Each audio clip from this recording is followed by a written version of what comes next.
So we are going to learn the HTML, CSS, and JavaScript throughout this course, and at the end we are going to learn the PHP. So as already we discussed this part, let's start with the first project. So we are simply going to create one folder where we are going to create our personal profile website. So simply I'm just going to create this particular site folder for that particular site because from anywhere you can run the HTML. HTML provide the simple structure to your program or to your web pages. We can see there are differences between web page, web site, and web application. We'll discuss that in the lecture on the session, in the video. Right now, we are just going to create a simple HTML page which should be inside this. So simply I'm just going to select open with VS Code. VS Code should be the editor of this particular course, and we are going to simply create only just going to provide yes doing first this particular thing. So simply I'm going to have index.html. Whenever you are creating any web application or web pages, index.html is a by default page by which we are going to display the content.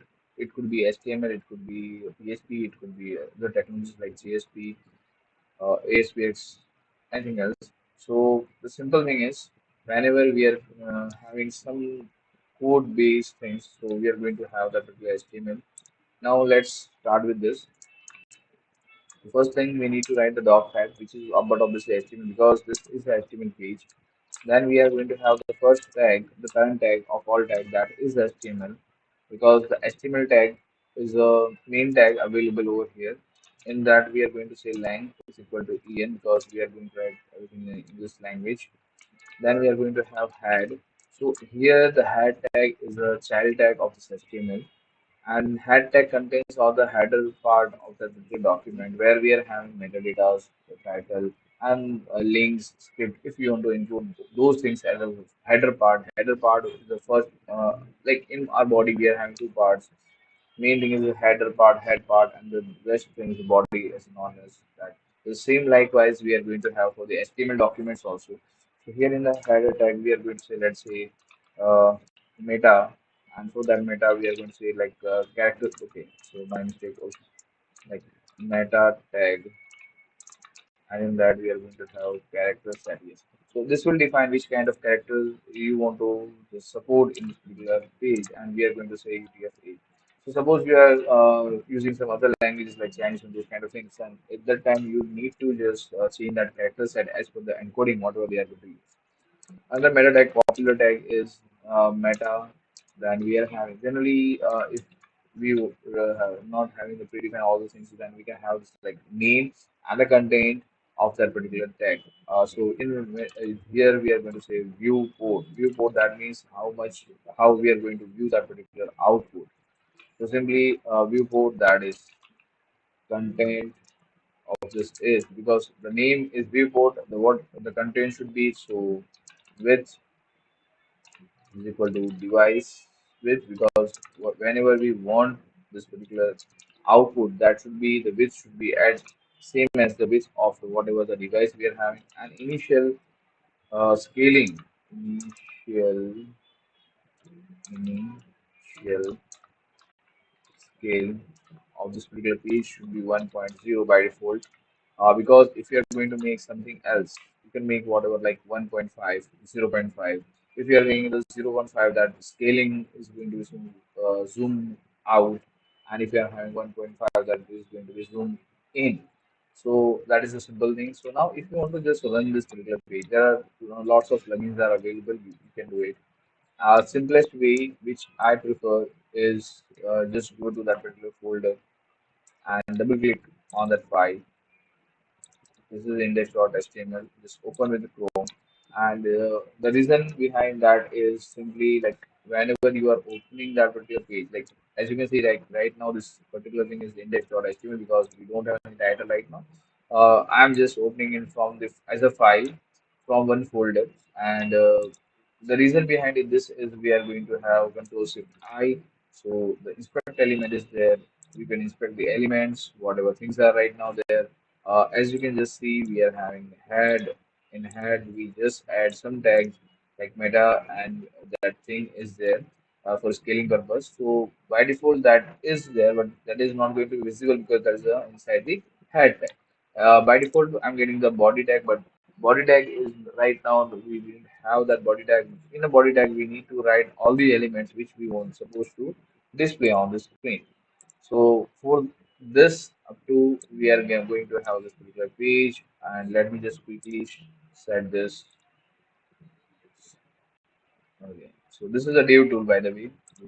Div tool, developers are using this to view the properties, view the elements, changes, whatever small changes, CSS changes, HTML elements changes, we can do it, and we can just see on the screen. And if that is suitable for us, so we can implement that directly to the actual code. Right now, the actual code is very simple. In that particular thing, we are having had till this. Okay, I'm just going to hide this because I'm not going to have the another file in this particular right now video. So now after this, we are going to add one title tag. So this title tag will be there to uh, provide the title of your page. Generally, you see that many times like now you can see like this is my profile page. So whenever I'm going to say this is my profile page, simply that title will be there on the tab. Suppose I'm having only one window available, so that will be here. Otherwise, whatever new, like here we are having new tab because this new tab is available. Okay, so I hope up to this there is no issue. So let's continue for the next part, and there we are going to have a different another text in body. Body is there to just display the things, and as you can see, body is also the child tag of the HTML. What I mean by the child, so if I'm putting any tag inside another tag, so that is a child of that tag. So likewise, HTML is a parent tag. Inside that we are having head and body. So body and head both are on the same level. So that's why they are known as the siblings. Sibling means what? Both are having same parents. Now meta tag is a child tag of head. Likewise, the title tag is the child tag of your head. And this portion is the in between portion of that particular tag. In between that, we are going to provide some kind of children's. Whatever children's we can provide. Right now, the children's are not there, but simple text is there, and you can also close whatever text using this particular slash. Or if you want some children's will be there, so always keep in mind you need to complete that tag by slash and the tag name. Suppose the tag name is head, so you need to complete that tag using the slash head. So likewise, you can see as over here like title and slash title, body and slash body. So here in the body, we are going to write some kind of heading portion. So for heading, generally we are having tags H1 to up to H6. So H1 is the bigger one. So I'm just going to say like, for example, welcome to my profile. So this is a simple thing. Now in this welcome to my profile page, just save it and refresh your this page, and you are going to get okay, my typing mistake is there. Welcome, save it. Welcome to my profile. Now as you can see, this is what the h1 tag we are uh, having on the screen. Now we should also write some comments whenever we are having this particular kind of thing. So either you can write like this, or simply in a VS Code, you can have control slash and you can get this. So we are going to have, let's say, what is this? So this is what heading portion or heading section. So we can define things in a different sections. So we are having what H1. Now in that H1, that's fine. Now I want to display some kind of image. So for that purpose, we are going to use one simple image tag. We are having lots of tags, and for that particular specific portion, we can find out some images and we can display it. So right now, what we can do is we can just simply save it, and let's say control place profile picture.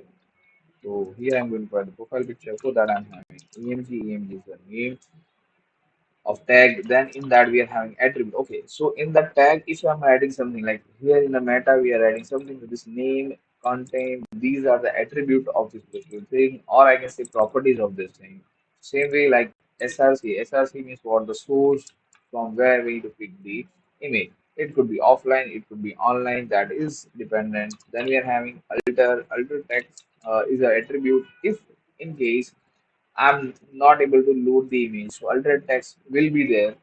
Otherwise, sometimes the people who are not able to see, so in that case, this particular alter text will be there. So it will just they can understand easily from the text that particular image is there, and that image is there for particular this reason. So generally, we are having profile picture. So I'm just going to say my profile photo or image or picture, whatever you want to say, that is up to you. Now, after that, if I am going to display that image, simply just close it. And to get that image, we need to move on the browser, and here we are going to say profile photo folder.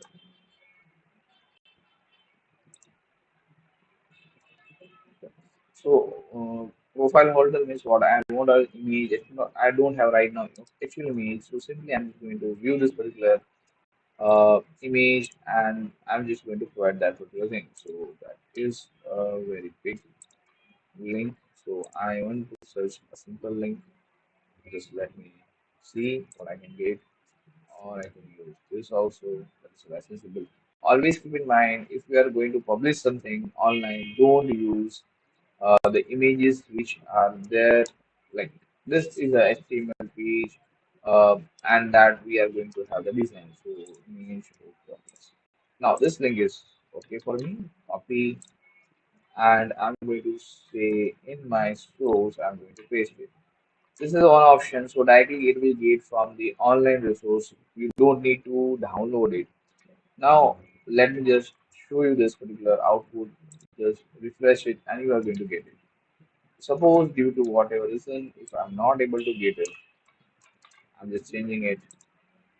So here I'm going to have the alter text, my profile photo, because I'm not able to load it. Let me just again refresh. So I'm going to have the image again. And in this case, if I want a specific height and width of the image, right now that is based on the given height and width. But let's say I want to have width is equal to 100 or 150, let's say. So it will look nice.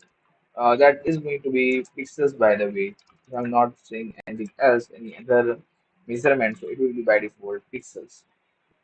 So let me just refresh it. So this is 150 by 150.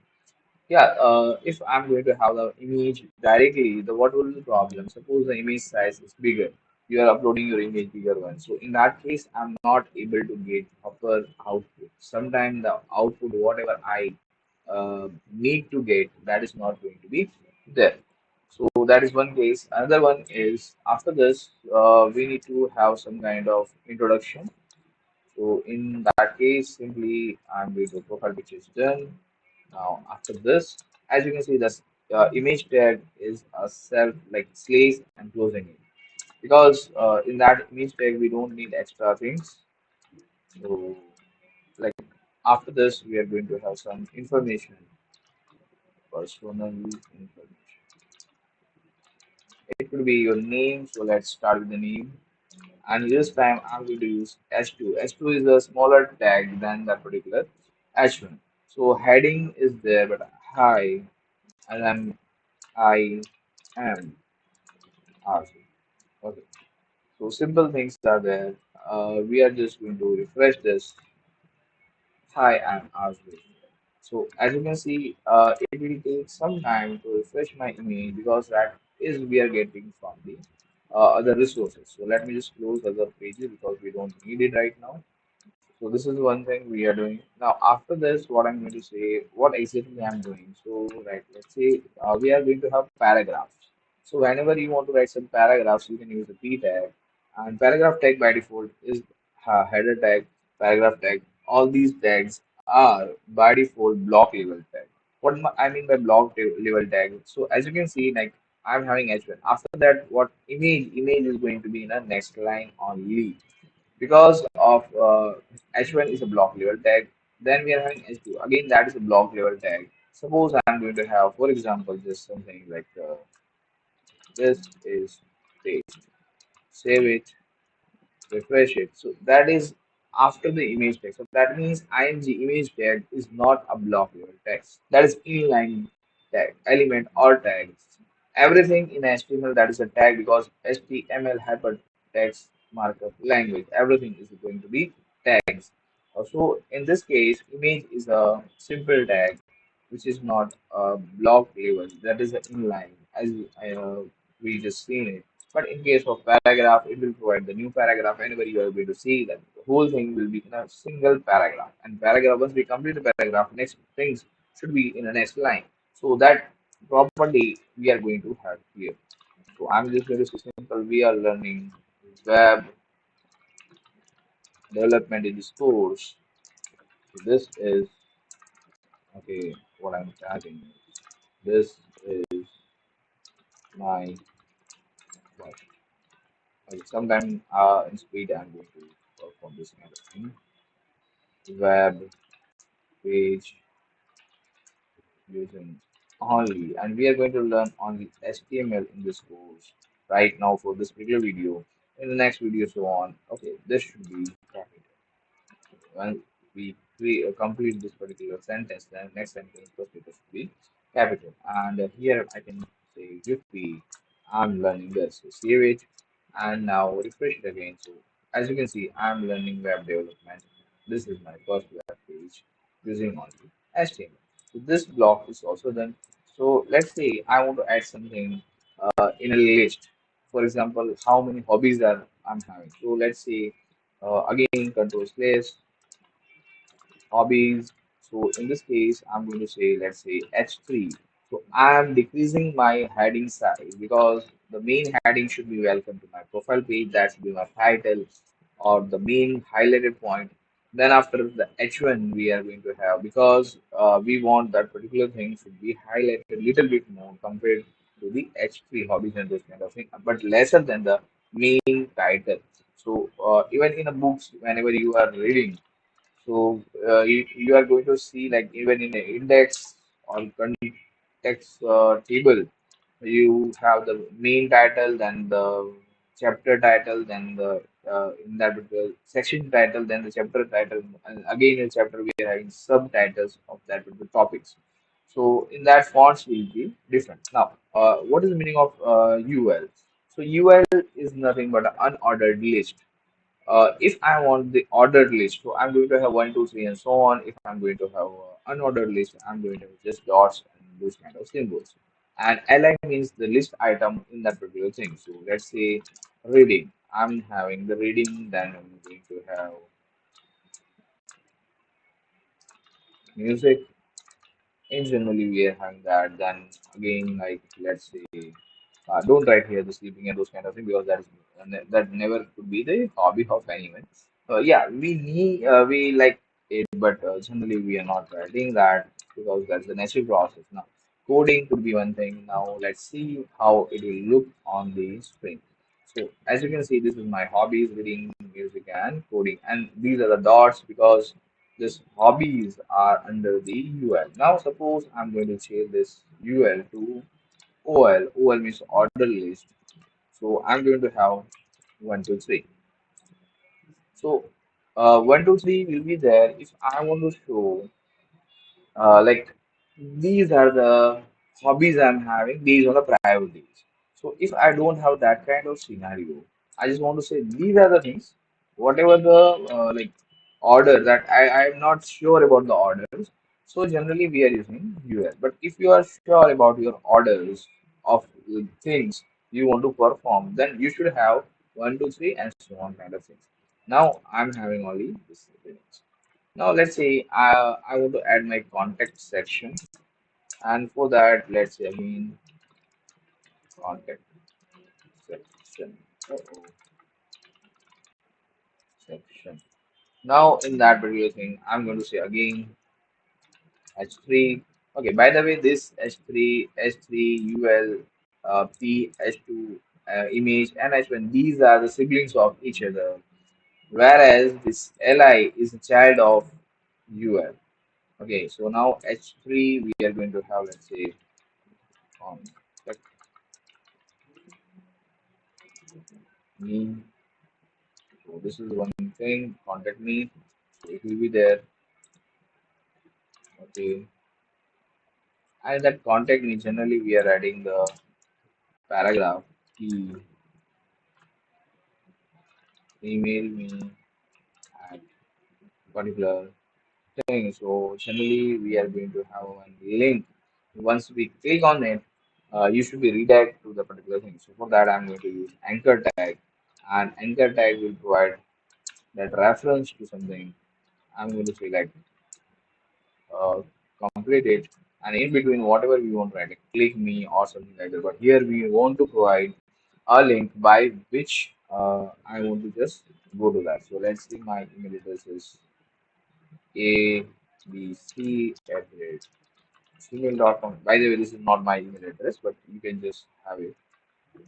Two examples, right? So simply click on it, and once you refresh it, you are going to get this abc.mail.com. Okay, I should write RZ. That will be look much better in compared to ABC. So,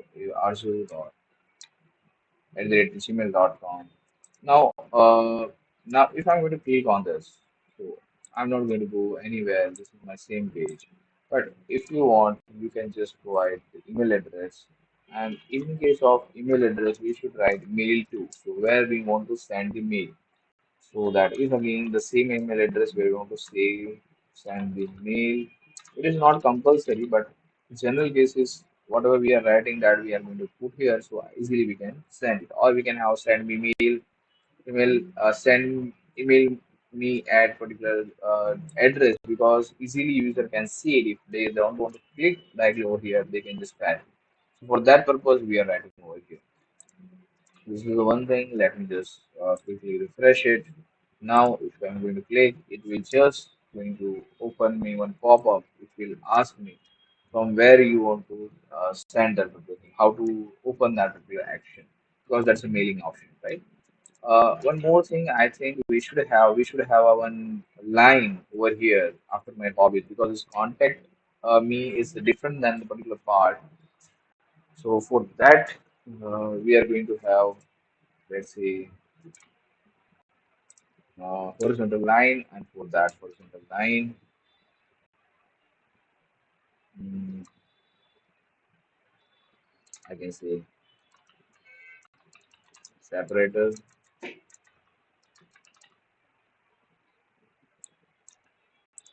and for that horizontal line, HR tag is there.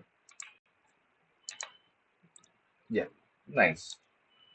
We can divide these things also, but as of now, this looks much better compared, because this generally we are having contact me in a different section. After that, we are going to have, let's say, one another p tag where we are going to say visit my GitHub, and here you can provide whatever href. Href is again the reference of it. So it generally we are having HTTPS because of secure one GitHub, and then we are going to say github.com, and whatever your username. In my case, I'm having SAARZOOMS. Even you can just visit visit over there and you can get it. Now in that particular tag, I'm going to say my GitHub.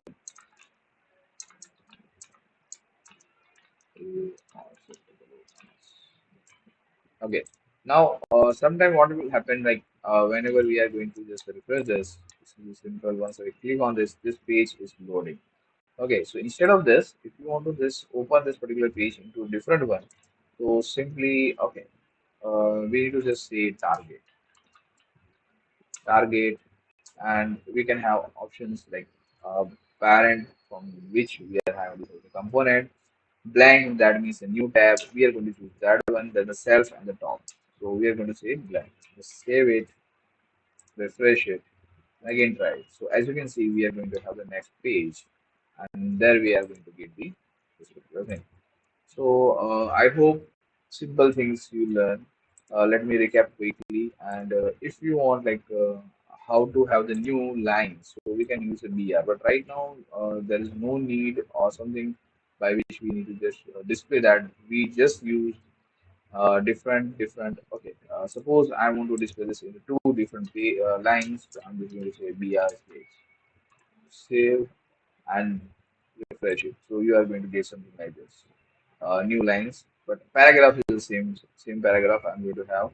Only I'm just displaying these things in a different lines. That's it. So for now, for this particular video, we just started with the what is HTML, which is the tag, what is the child tag, what is the sibling tags.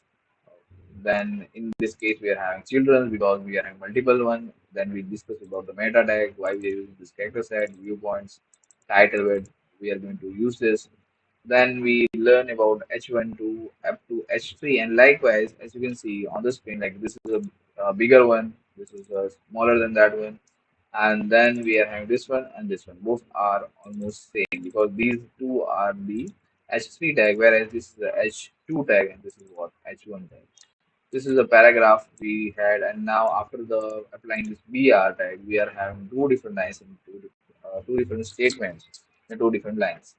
Then we also learn UL, OL, and the LI. LI for the list item, UL for the unordered list, which we are having right now. If we are having ordered, you want to mention some orders. So this should be the task in this order you to complete it. So we can have OL also. Then we learn how to provide this particular anchor tag, so user can just move to that mail or user can view to a particular page. And also we learn that target. So I hope up to this you enjoy, you learn something, and there is no issue. Thank you. Stay tuned. We will come with the new updates by which in this course we are going to learn ultimately CSS, JavaScript, and HTML to create your simple web pages, websites, and then we will convert using PHP those things wherever needed as a web applications. So thank you for watching. So for this particular tutorial or a video, what we are going to learn is CSS basics. And for that, we are simply going to create a new project where I'm going to provide the styling to my profile page, what is there. So let's say styled profile. This is a very simple folder I'm having. Now let me just copy and paste the profile page so we can just ignore simple things over there. Let me just quickly open this. So as we can see, we are having this one. I want to arrange this thing in okay, half of the portion. Here with half is there. Now instead of opening this, what should I have? Right click on the folder and open in a this one. Okay. So right now we are having index.html. This code is already we have that code with us. We already discussed that. Actually, let me just simply resize it because we don't need much space over here, and things are here which we need to understand. So let's discuss this one. So this is my simple right now folder structure in which we are having only index.html. Now I want to provide some kind of designing. So using CSS, by the way, and the styles, cascading style set, the full form of CSS is. Now in that particular part, what I'm going to do is simply I'm going to provide some styles. So styles could be of three different types. So one is the inline style. So let's start with that little portion. So let's say in this welcome, I just want to say style is equal to font size. So font size is one kind of style. In that, what I'm going to say is 2.5 rem. So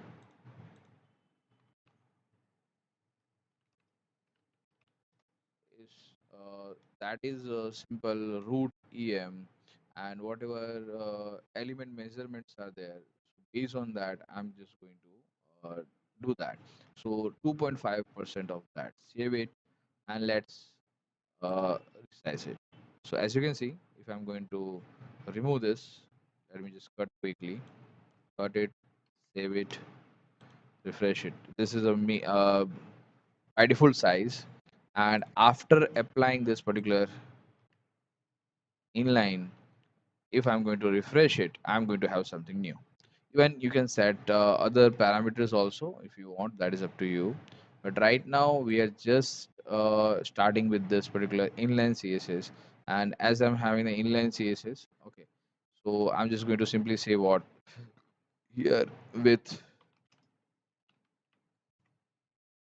inline. You should write comments whenever you feel like this is going to be helpful in future. So don't write comment in each and every line, but at least you should write the comments so easily you can do it.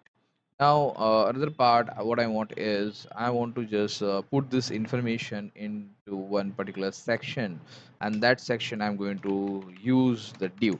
Div is nothing but a division, a portion, a container where I can just simply define my space. And division is, by the way, block level element, so it will provide block.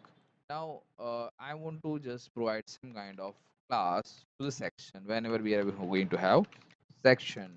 So for that particular part, I'm going to create a class. Class is one kind of selector available in case of CSS. So we are having selectors like class, ID, tags are there, right? So tags, that means for all the divs, if I'm going to apply the tag for the div, so all the div will have same kind of whatever styling. Like classes will be for different elements. Suppose I don't want for the all the divs, but I want with the some divs, some h2 tags or some p tags on some tags, not for all. So for that I'm going to define the class for, not for the all university. I just want to apply for the specific class only this particular rule. And then comes the id is going to be there unique for particular element throughout the page, and for that purpose we are having this particular thing. So simply I'm having section available over here, and that particular section we need to declare the styling for that section is going to be inside head. After the this particular title you can write simply the tag name is style, which is a style tag of that particular head portion. Now as we are defining the section, I'm going to say section, and then dot is there if I'm having that class. If that is going to be simply like id, I'm going to has. If that is going to be my tag, that could be going to be simply that tag name without any has or dot. So right now let's say I want my background color will be FFF. You can write 6 time also, so that is going to be white, pure white. And then I'm going to say, let's say, padding. So the padding is a space in that particular section. After whatever childs are there inside particular section or the element, between that children and the parent, whatever space is available, that is known as a padding, inner kind of uh, space which will be there. I'm going to say 15 px. 15 px, that means from left, top, bottom, everywhere I want 15 pixels size. Now margin is a space which we are going to provide outside that particular element to the parent element of that particular thing. So it is like I'm just saying margin is 15 pixel, and the auto, that means two side I want automatically size should be arranged, and two sides we want 15 pixels only.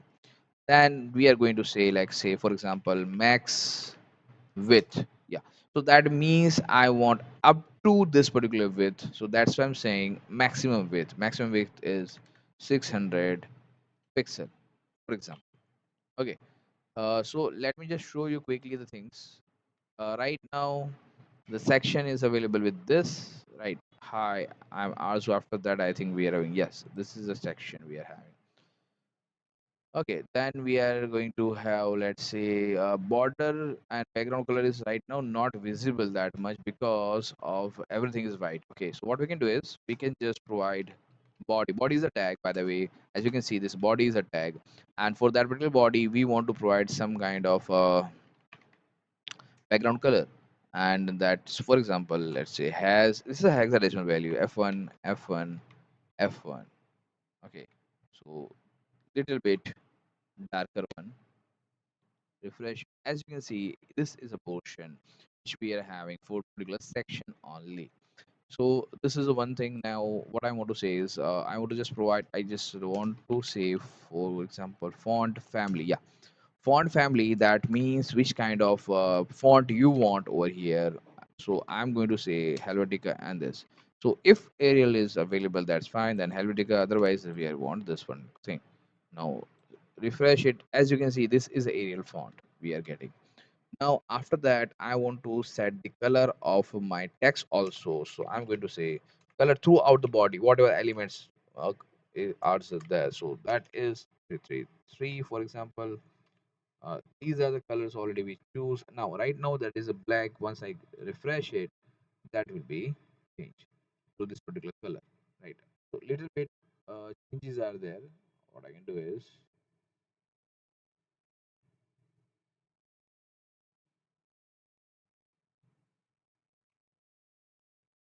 as you can see, the changes are there, right? This is not that much good, so I think 333 is okay for me. To show you that how that will look, we just set it.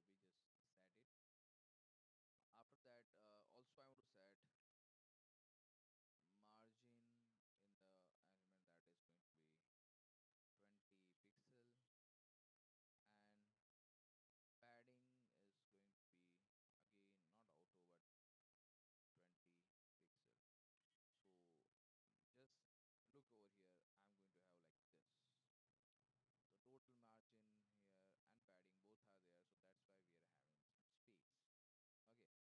Then we are going to add px. Then color of that thing is, I can also choose from the RGB a, where a is alpha value. Alpha value I'm going to set 1, blue value, or I can say alpha value should be 0 0.1 rather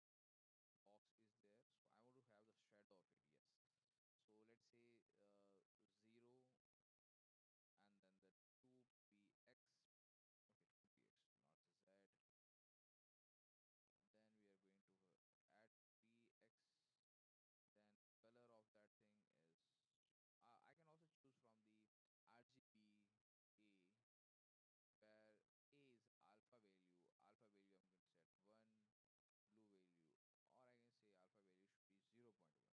That would be too much for me. 0,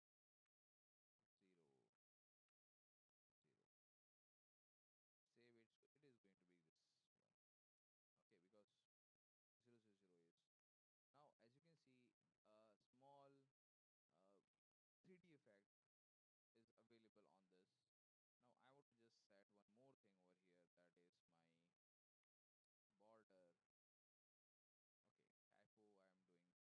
Border and radius, that is 8px. Right now that is as a rectangle one, but once we refresh it, as you can see, that looks nice comparatively. Good. So this is known as the uh, tiling divided embedded one, because this is in same file, so that's why that is embedded.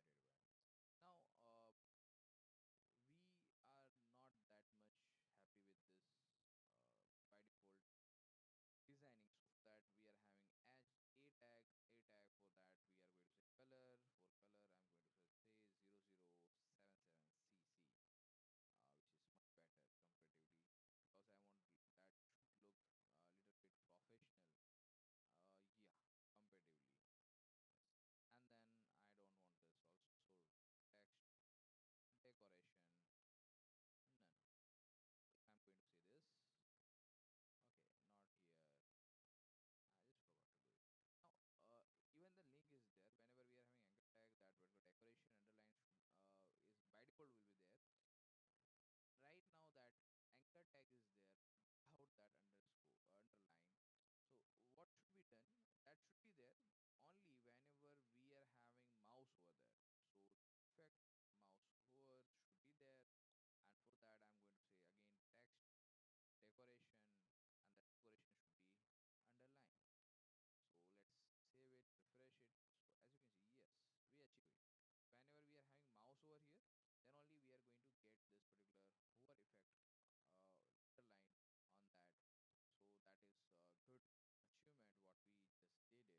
effect underlined on that. So that is a good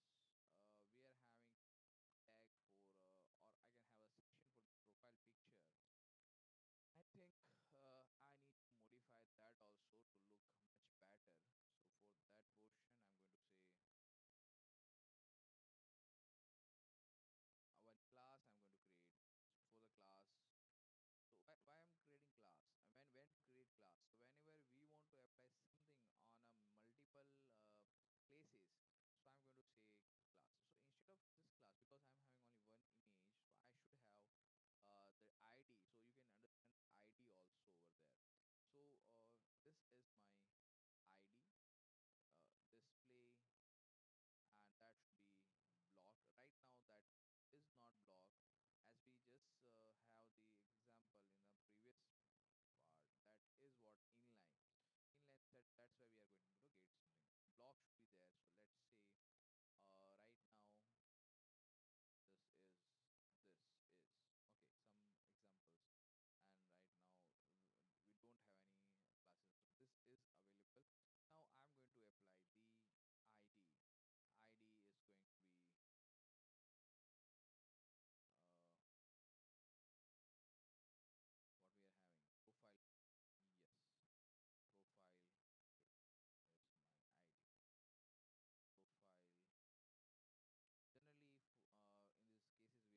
understand the ID we are having it. Now, as you can see, this is going in a downward because we just defined display as block. Block will contain whole portion, whole line, horizontally, all the space available, and then whatever the next thing that will be in the next line. So that's why that is known as a block. So let me just remove this unnecessary thing. So refresh it again. Good. Now I want to apply this particular profile pic, some margin and border. So let's say for margin, I'm going to have 0 and auto. So that means two side 0 pixels and two side auto. So let me just do it. As you can see, automatically that will be arranged in the center. Okay.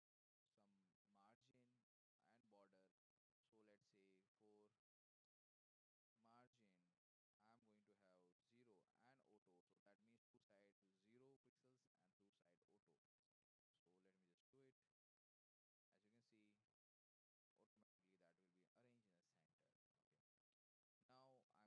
Is a property. You should write properties in a different line so you can easily identify it. So okay, border radius I'm going to say 50% this time. So as you can see right now that is a rectangle and it will become almost circular out there, and which looks much better comparatively. So after this we are going to have border export property 3 pixels border will should be there,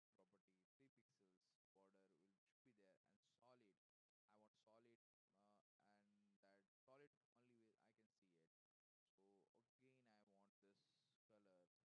Let me just have it comparatively good. This color exactly I'm using for the theming purpose. That's why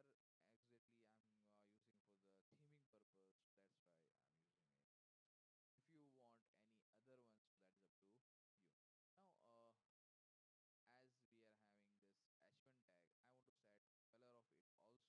So this is a tag. So I'm just directly going to write the tag name and then the color, and that is going to be same color. Okay, great. And also I want to align the text, whatever text available in that, because that is going to be heading of my thing. So center, refresh it. Okay, comparatively too much good. Now apart from that, I don't want right now anything to have because almost everything is arranged. Now I want to also apply some kind of sections on different part. This should be my section I'm learning and those kind of things. That should be one section. Image is a different one, right? So let's do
okay, but after applying the CSS, we are having the output much better. Comparatively, that is much good.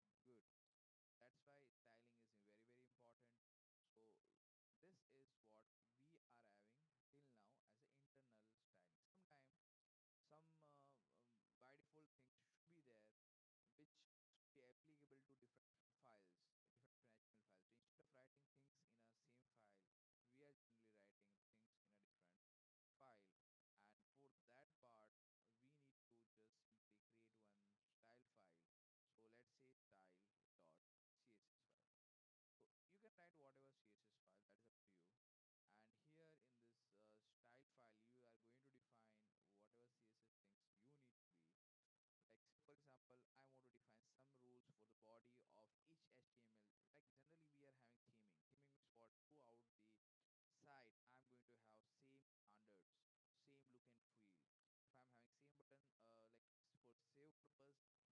things should be there which should be applicable to different files, different HTML files. So instead of writing things in a same file, we are generally writing things in a different file. And for that part, we need to just simply create one style file. So let's say style.css file. So you can write whatever CSS file, that is up to you. And here in this style file, you are going to define whatever CSS things you need to be. Like say for example, I want to define some rules for the body of each HTML. Like generally we are having theming. Theming means what? Throughout the site, I'm going to have same standards, same look and feel. If I'm having same button, like for save purpose, that should be in a same color. Otherwise, user will be confused. So that's why we are using this kind of style sheets. Again, that could be module wise, that could be root level, that could be of different portions, that could be of different files. So generally, right now we are writing for the root level. That means whatever files inside, even if they are going to include this, they are going to get this padding left. For example, for this, I'm going to say px. Okay, we are having UL tag, that we are applying on a tag only right now. So UL tag list style uh, type. So instead of that rounds, I want to just provide something else. Save it.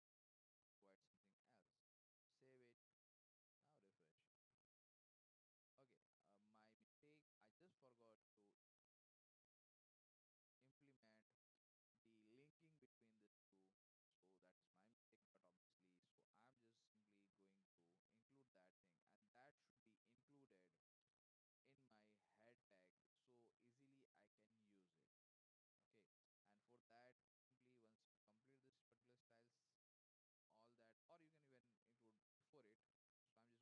Second one is external.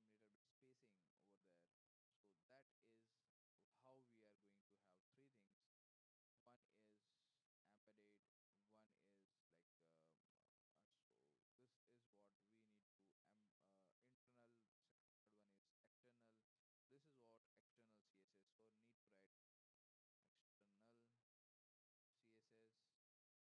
want to write here, this is class. So okay, so class for all sections. So this is a comment available in CSS. This is a multi-line comment available, or single line comment also is same like this. So you can use it easily. If you have any doubt, you can ask me. Else, we can continue in the next video for the new app, or the app where we can add something and we will learn new things. Till then, stay tuned, and thank you for watching. Thank you for watching. Hello, hello. Thank you for watching. So let's start the third portion, where we are going to learn third app, I can say simply, uh, where we are going to create a simple one app where we are going to have color palette. And in this particular app, let's open quickly with VS Code.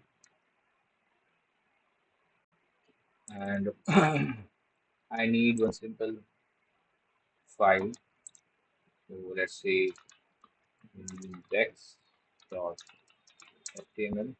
Okay, so that is the problem, no issue. We'll solve this quickly. Here we are going to rename it because I don't have the extensions for there, so that's why I'm getting this.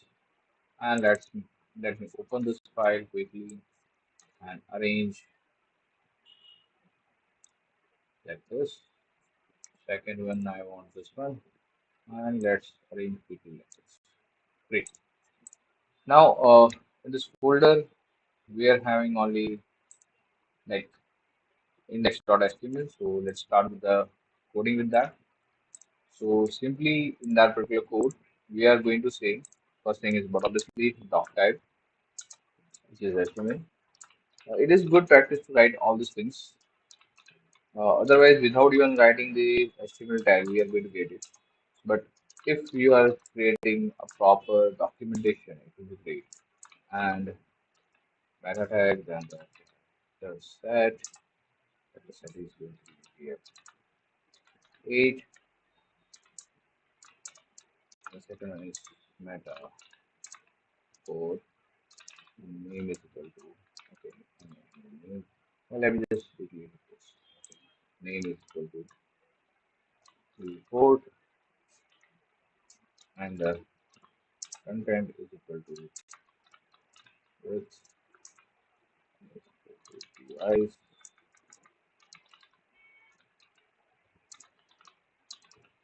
width and comma shell scale to 1.0.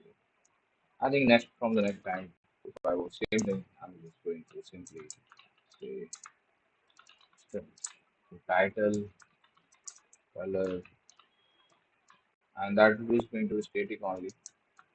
Even I'm going to say submit or something, but that will be static. And then we are going to have link to get the CSS. So, and I'm going to use all type of CSS inline, uh, internal, and external. All these three. So for the external, I'm going to say let's say styles dot CSS because I'm going to have multiple styles. That's right. In the previous example, I just have the style, but this time I'm going to have multiple things. So I'm going to write styles. Okay, great. So to create that, I'm just going to simply have here styles.css. Okay, great. So now after this, I'm having only header portion, so nothing to display. Body. Okay, great. In this body, I'm going to have h1 to print this title palette, and then I'm going to have let's say div.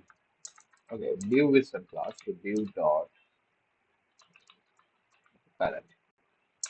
Okay, so then again, I want another div to provide some kind of box, let's say, and for that I'm going to have let's say dot color box. Great. And in this, uh, I'm going to provide some color and that inline status 2. So style background color of this particular thing is going to be has FF68 or I think 6B. Okay. And I would display this particular as a text also. So in that case, span is a simple uh, available space, and that is going to be inline. Okay, so span we are going to have span ff. Okay, in capital we should write. So it looks much better. Okay, save it. Right now the CSS is not there, so simply I'm going to get this one. Now after this, because whatever CSS we are going to have, we are going to have mainly two types of CSS actually. I'll take one is right now here available Second one, we need to write in a separate file. So this palette is there in that particular palette. I'm going to write simply things. So, so, so all the one, two, three, four, and five. Okay. Four. Now five is enough, and let's give them different colors. So quickly, let's do it. This should be FF D9 3D. Okay, almost kind of yellow. So you need to write the colors in a contrast so that can look good. 6B, 3B, 3B, 7, 7, sorry.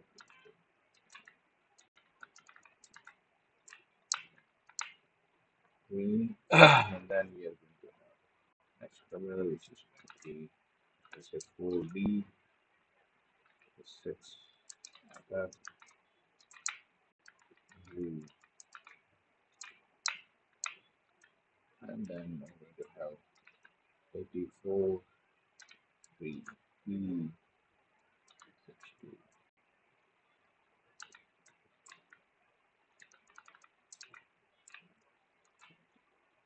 Okay, let me just quickly refresh this. So I'm going to get this like this, which is totally fine. Now I'm going to add something over here for body. Let's say body, some arrangement, font family. I'm going to have for that. This time I'm going to use this one. Okay. Now the second thing I'm going to use as a background of the body, background color. Right. So it's going to be F8 F8. Okay. That's it. Save it. A little bit free kind of thing. The text alignment is going to be center. Okay, and then the padding is going to be 40 pixels. So whatever the things are available inside that body that they are going to be uh, have the 40 margin from their side, but in body that we are going to have 40 padding. So padding means in the body we are going to have in a space 40 for other components. Sorry. So color has 3. Okay, that is in case lambda. It will be blue kind of thing. I don't know why, but maybe that's not correct color. So let's press this. Centrally done. Margin color is also here. Okay, so this is kind of black done, gray done. Now the palette. Okay, so for the palette dot, not here actually. Here. Palette display the flex. That means that should be flexible based on the size. It should arrange itself, justify the content. It should be the center. Whatever things we are going to write, that should be center. Then we are going to have flex wrap. If you want to wrap the flap, yes, I'm going to wrap it. And the gap between two palettes is 20. Good. That's it. That's it. As you can see, we are having this. Okay, great. Now, in that color box, I'm going to write something for that dot color box itself because I just set some bits. Otherwise, that is based on the auto. So I'm going to say 150 px. Okay. Second thing is height also. So I want to become that as a square one. So 150 px. Good. Wait. Let me just see. Okay, good. Compatible. Now, other part is we are going to have border radius. border radius, that's 12 pixels. Okay, already 7 is there. Box, not size shadow is going to be 0, 4, px, 12 px, and RG, BA because it's alpha, 0, 0, 3, kind of thing. Done. Okay. So this gives me some 3 kind of effect. Yes. Now after that, I want position that will be relative. Relative means what? Based on the other one, we want something. So that is relative. Compared to something, relation to the something. So that is not relative. Then the transaction, transformation, transition both are different. So transactions in that I want transition. Transition is in that I want transformation. This is what I want transform for with this is second delay and ease. That should be very ease. Okay. So I want some kind of animation over here. So for that we have display again the display property I will set as a flex one of this box. Then align items. Whatever items are there, center. Okay. So yeah, great. Then I think I need to add justify contain center. Save it. Okay. Looks much better. Now, once we are having a span, that span, whatever text we are writing using span, that we want to set. So color, because I don't know set for the other spans, so I'm just going to say color space, sorry, color box, then the span. So color is going to be, let's say, this one. Save it and try it. Comfortably, okay, but I'm going to say white. Okay, much better. Comfortably. Okay. Now what font weight? It could be bold. You can have bolder also, but right now bold is okay for me. Yeah, great. Now again the text shadow. Let's say I'm having starting with the 1 pixel, 2 pixel, and then RGBA, which is going to be 0, comma 0, comma 0 point. So 0, sorry, 1 0 because I want 4 parameters. This one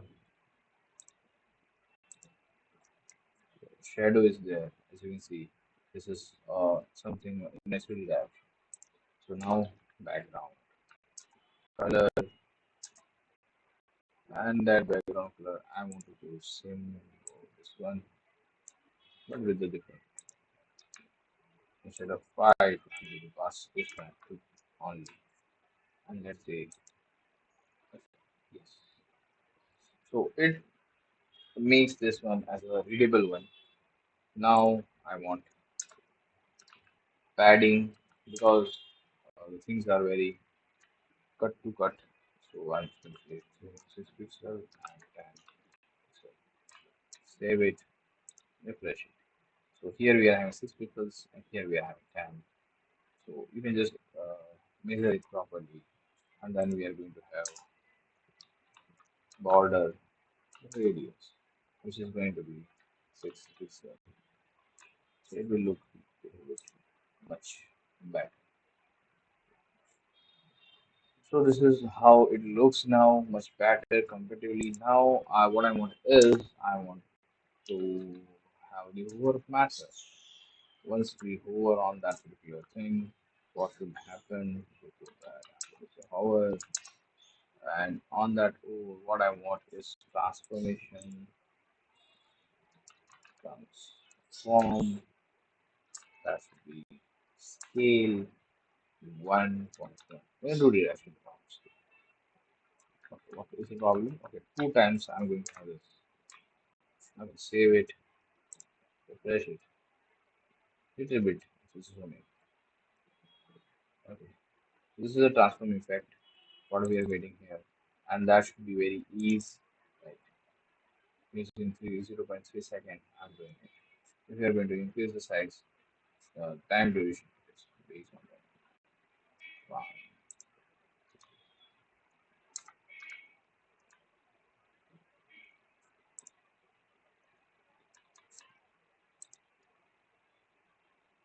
Yeah. Now perfect. So transform is there, but now the time is perfect. So throughout this session, I think we are able to learn how to create different this palettes with the different colors, and using the CSS, we are applying the designs and the hover effect. We are performing also the animation kind of thing. A small animation, not that much bigger one like rotating and those kind of things. But yes, we are having simple styling. Now we want to create another portion to understand different things. And for this, we are done. So we will discuss new things in new video tutorials. So thank you for now. So let's start the next part where we are going to develop main new project. And this is actually like these are the simple pages we are creating. And this time I'm going to create portfolio grid kind of thing. So it will just display all my projects and those kind of information about those projects. Now I'm going to open that with grid project with VS Code, and in this I'm going to have index.html.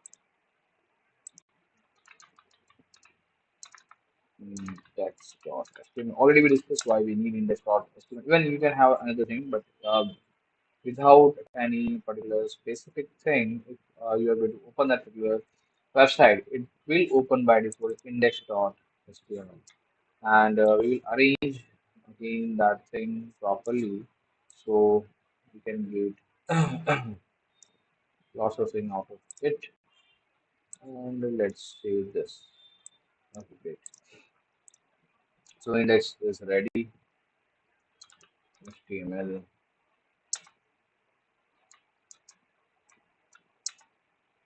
So now I don't write everything by my own.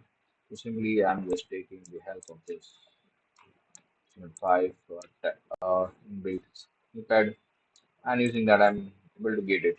So instead of this document, I should write my portfolio. So this is my portfolio. Right. Great. Let me just quickly refresh the page. So I'm going to get this. Yes, great. Now I want one style sheet also, which is external one, which I want to embed in this style dot CSS.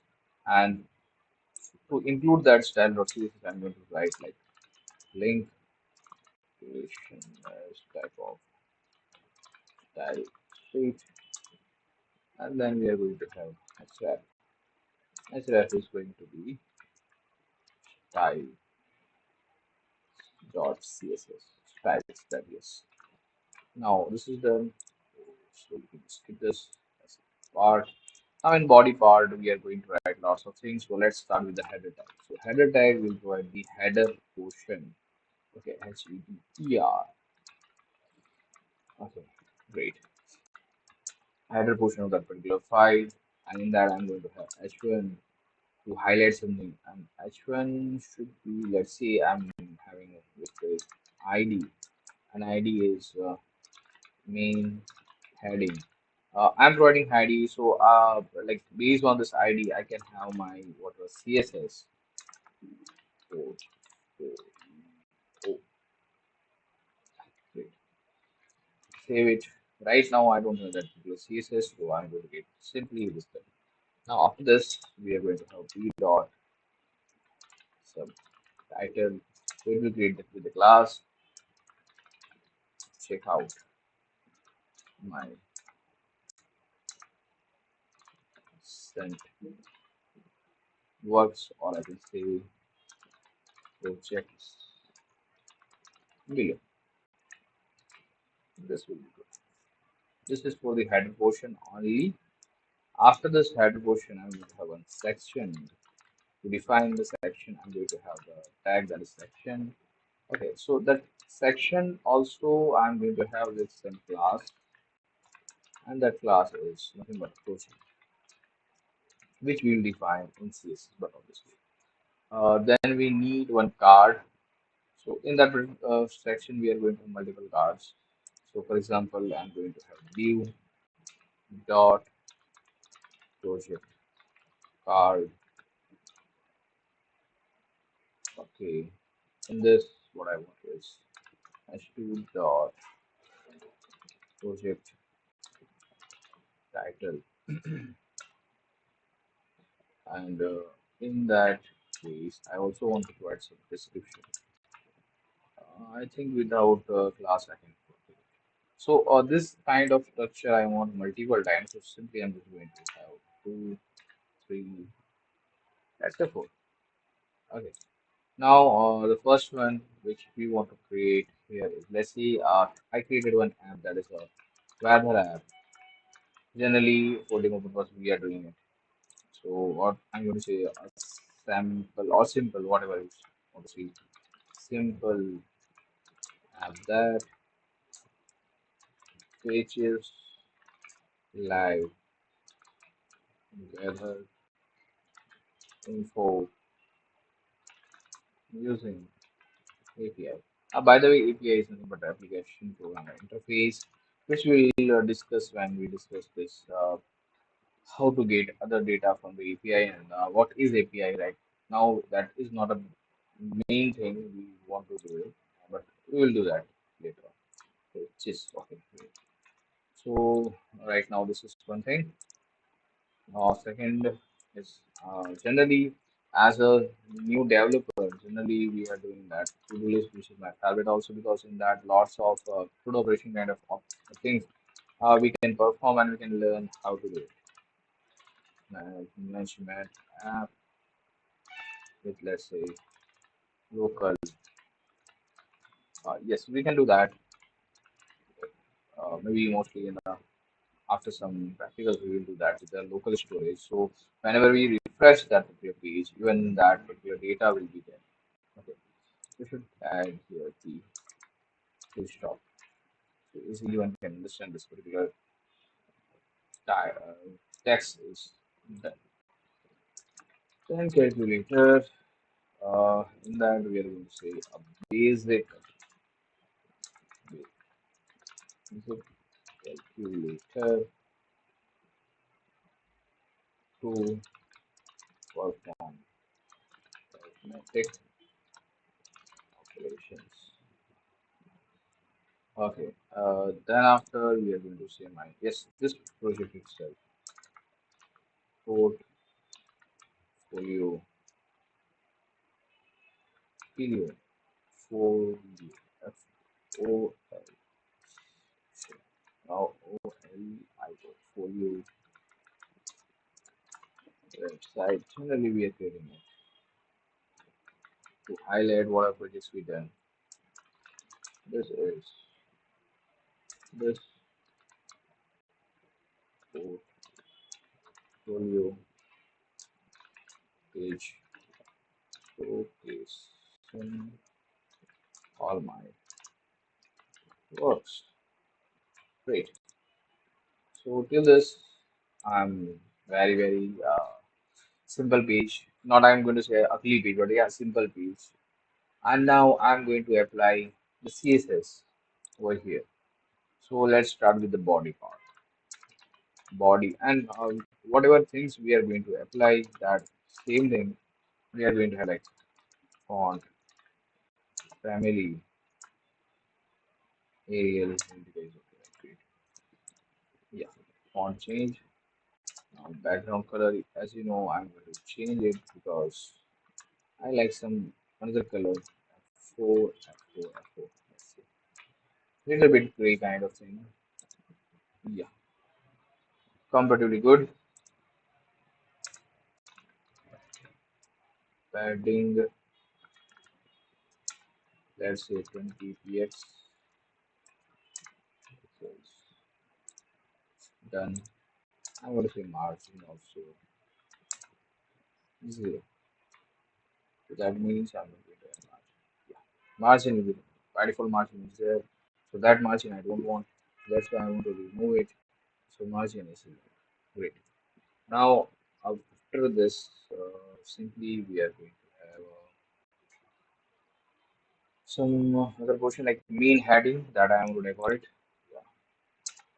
And this particular thing is body, which I'm selecting using element. So I can say element selected. So by the way, in this particular video, we are going to say different types of selectors. Then we are going to have ID-based selectors. So I'm going to say like this ID, ID selector. And in this, whenever this ID mean not mean now mean heading, and in that we are going to have color. What am I writing? I don't know. Color is going to be the foreground color, and for that I'm going to say let's say choose to C3E50, which is good for me. Text alignment, let's say center, good. Refresh it. As you can see, this is now in this portion.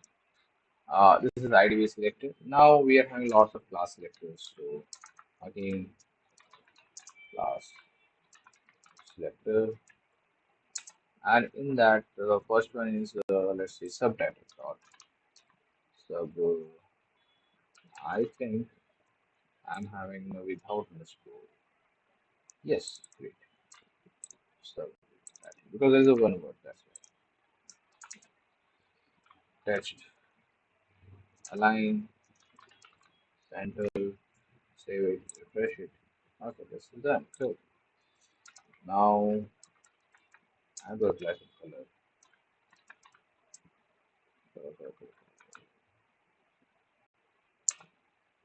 Okay, and color is say I'm providing 1, 2, 3. Save it. Following document is great. And then the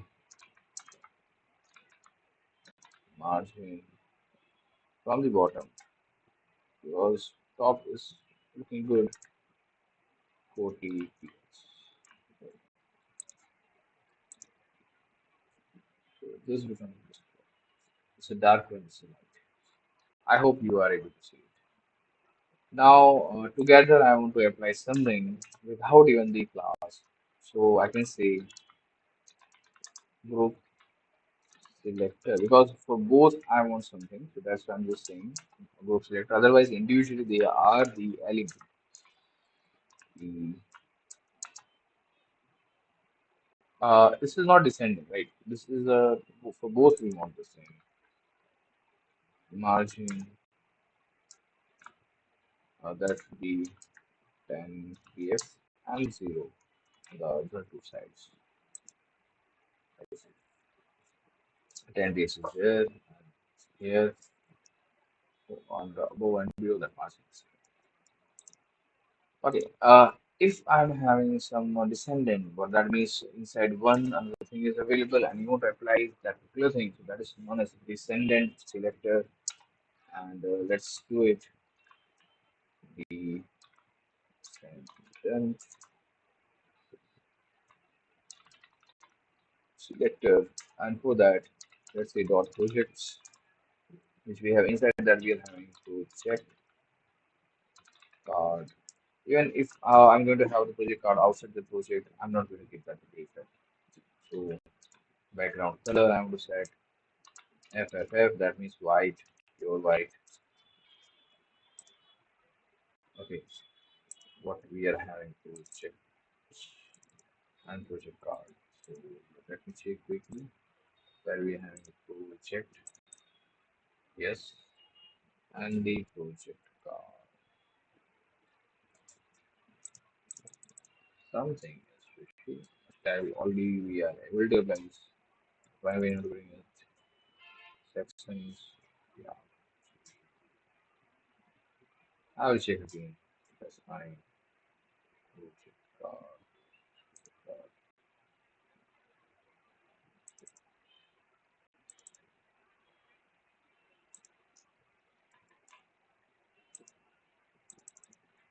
Okay, let me just look at something else. Border, radius, 8 px.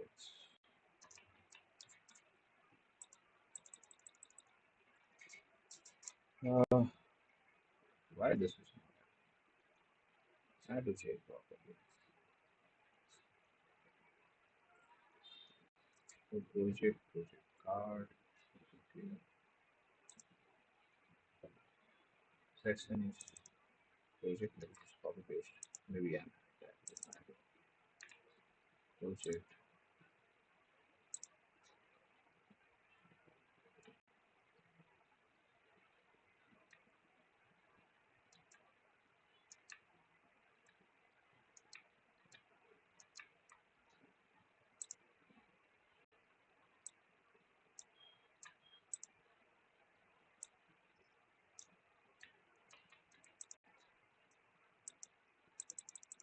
Yeah, I think I had some problem.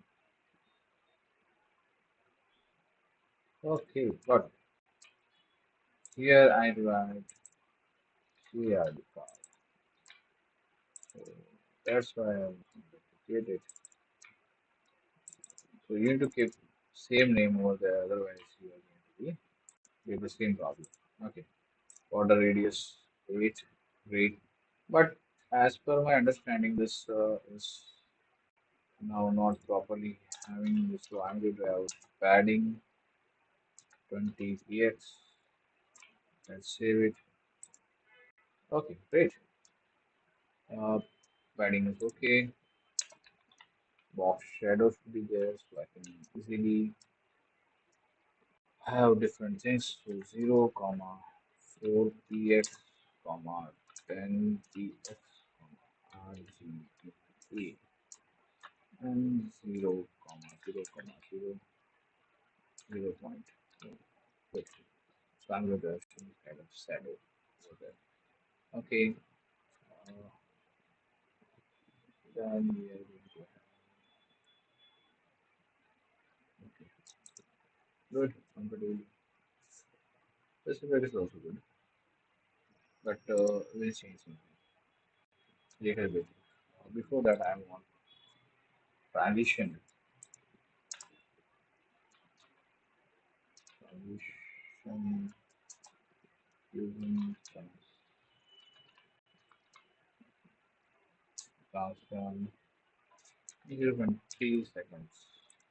Okay, for me, this transform I need to write inside over method right now. Apart from this, I'm going to just say projects. This is going to be my class. So projects display is going to be read, so rows and columns, right? Save it. Have it.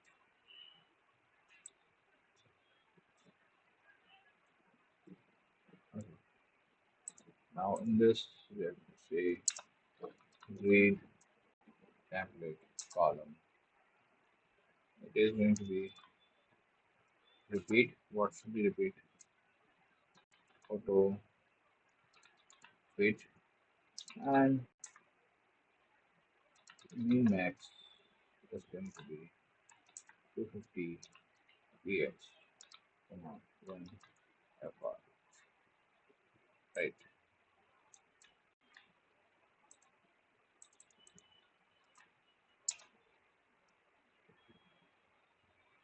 So this defines the range of size which is greater than or equal to the mean and the less than equal to the max. So this is simple thing what we're going to say.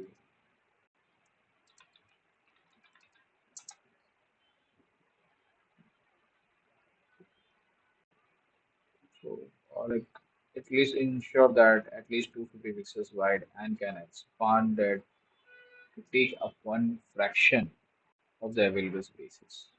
What are fractions are available? Okay, so now just save it and let's see how we are going to create it. First, refresh it. So, as per need, it is just arranging itself. But it is too much side by side.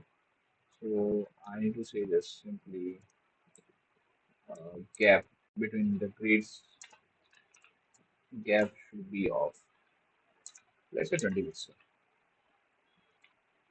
not percentage, but obviously great. We can have this almost same kind of great. But this looks much better comparatively. But I also define the maximum width. Otherwise, what will happen? Like after that particular width, it is too much like, not showing proper output. So I'm going to say 1000 ps. At max, it should be 1000 ps. And project section should be. And the margin, yes, margin it should be 0 and okay. Save it, refresh it.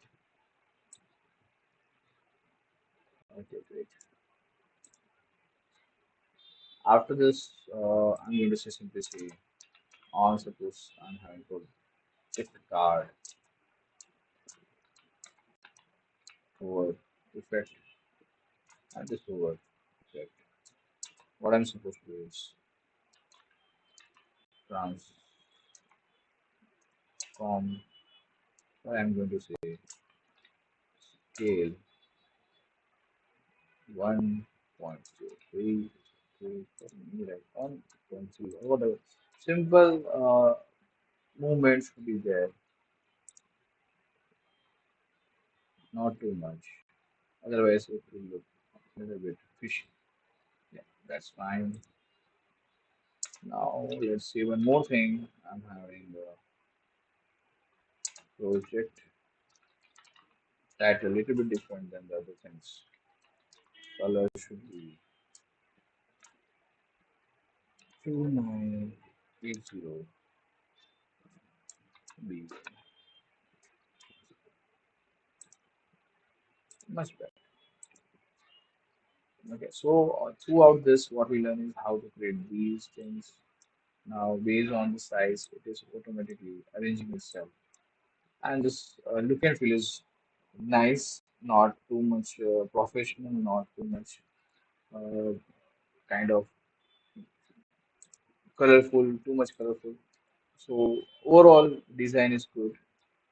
And in next video we are going to learn something new. So overall we are having this particular CSS file which is there to have it, and then based on that we are going to get this one. So if you want, I'm going to upload this thing on the kit also. But for now that is not there. Soon we'll do that, and I will let you know about this end of session, or maybe it's the introduction. I will introduce that video things. Right now, I'm just dealing with all this. So, to understand the concept, thank you. If you have any doubt, you can just send me messages. Thanks a lot. So, guys, welcome. We are going to learn using new small project this time, and this time we are going to introduce the concept of JavaScript. Sometimes some the newcomers are very confused which language we need to learn for web. So my suggestion is if you are looking for the web-based development, always you should choose JavaScript, HTML, CSS because JavaScript have all the basic concepts of any programming language, and using that we can learn it. So let's start with this. And this time I'm going to have first thing is index.html.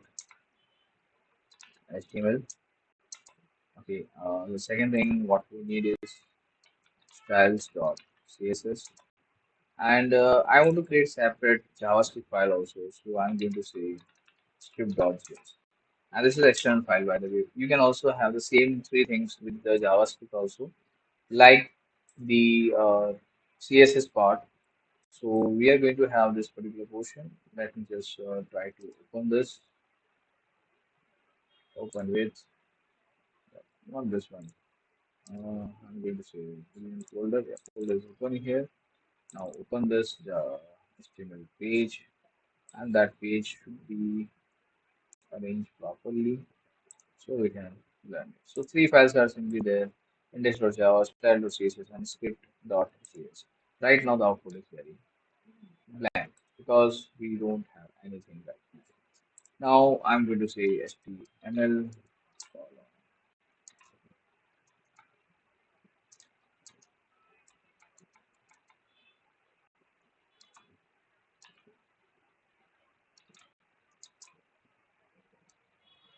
Okay, I'm writing in a wrong place things, so how am I going to get it? So the thing is, I'm having the by default things available for me. Apart from this, I'm just going to say my counter app or interactive counter app. You want to say that is up to you. Let me refresh. Done. Now I want to include link, then the RL and the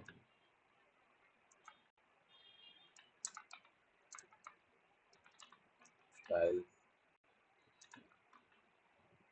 sheet href is equal to styles.css. Compute this,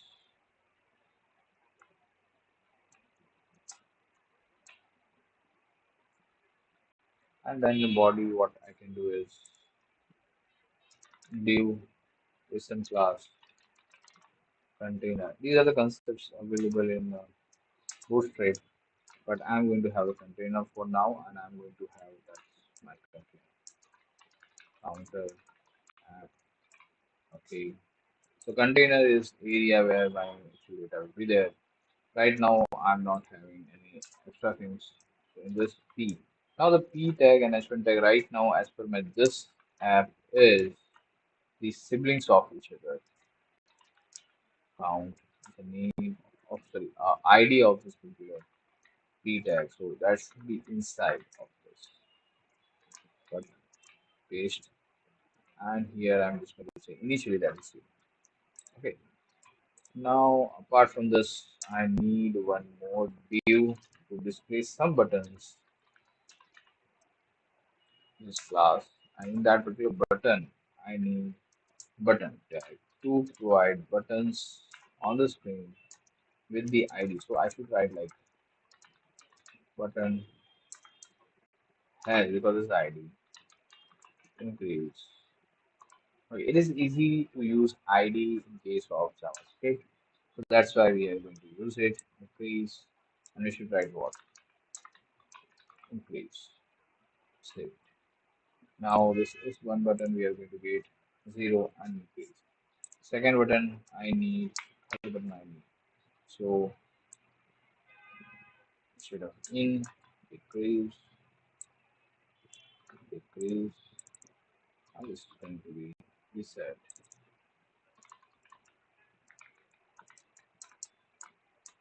So total three buttons will be there, and as you can see, all are side by side.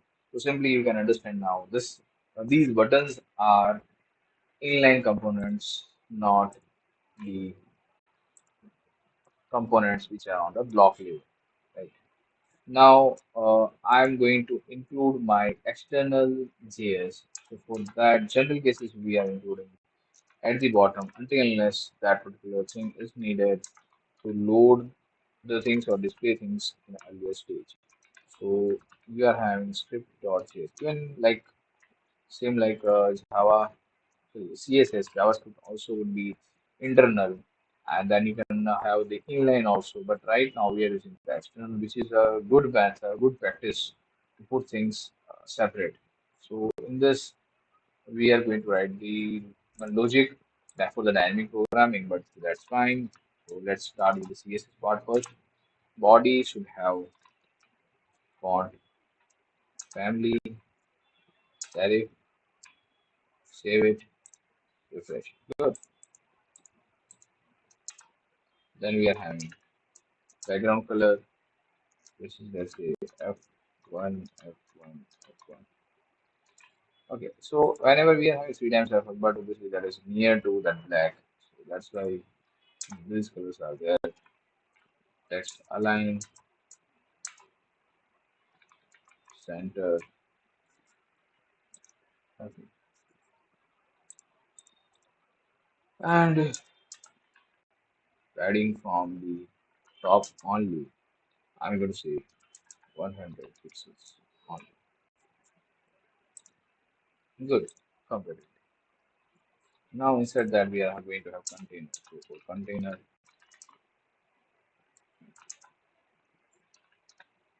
background color, as that means simply white. This is white color. Now maximum width for that should be defined because the CC became too much bigger. Max width is going to let's say 300 pixels. 300 pixels. Weight, margin,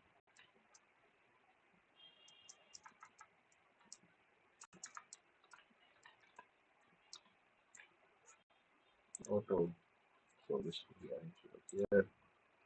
Then okay, adding this padding. This is going to be from all sides. I need this time. So 30 pixels. Good, comfortable. Now this is very edgy, so I will just sharp instead of doing anything else. I just want to provide radius, so it will not harm me. 10 pixels, much better. Now I don't have the tension that it will just so sharp. Now box shadow 0 4 pixels, 12 pixels, RGB 0 comma 0 comma 0 comma. Actually, comma not dot.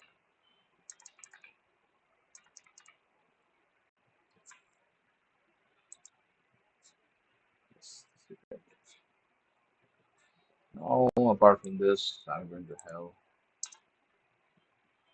H1 tag, which I want to not hide that. It should be H1 tag, margin, bottom 20 pixels.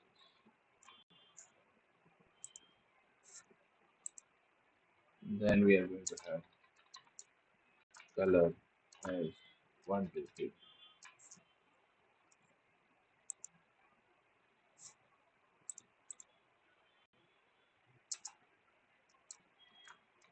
Count is ID, so that's why I'm providing this. Font size should be there, and that is going to 3IM root size. Completely. Now margin is going to be 20 pixels, 0, and color should be as 1 2 3 4.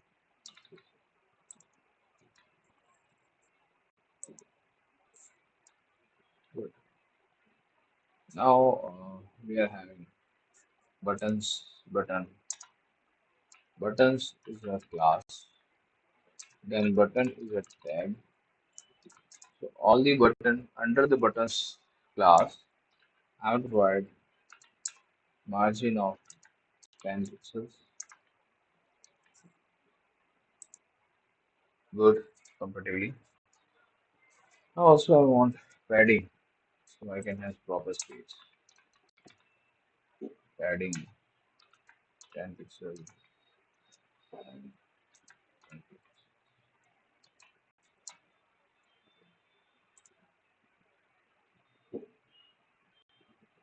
comparatively good as the size is not that much.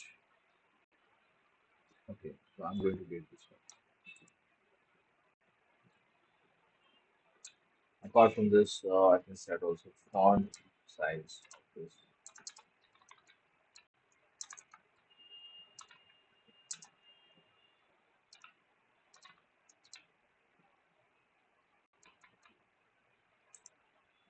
Yeah, good, comparatively. Right now, cursor is like this. If you want to change it, you can using the property cursor pointer. In case that is not one, then that's fine. Border. Right now, I don't need border.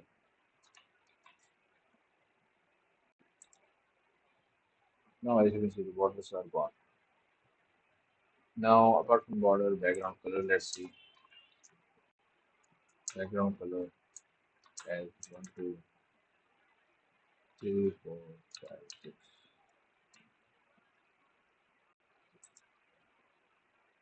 Okay, this is done. And if I'm making this color, so color should be very white.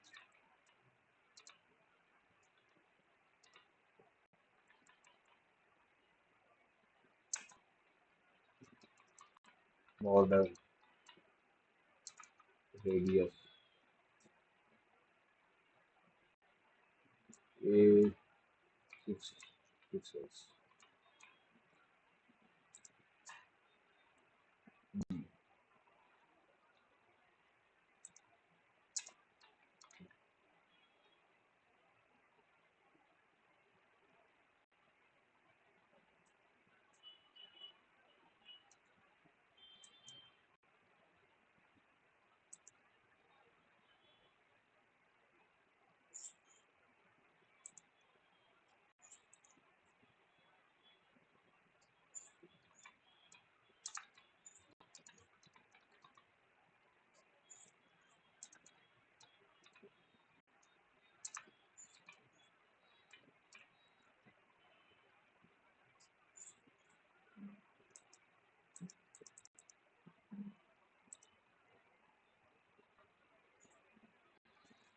Mm, I'll try to avoid this itself, so why should I type? Okay.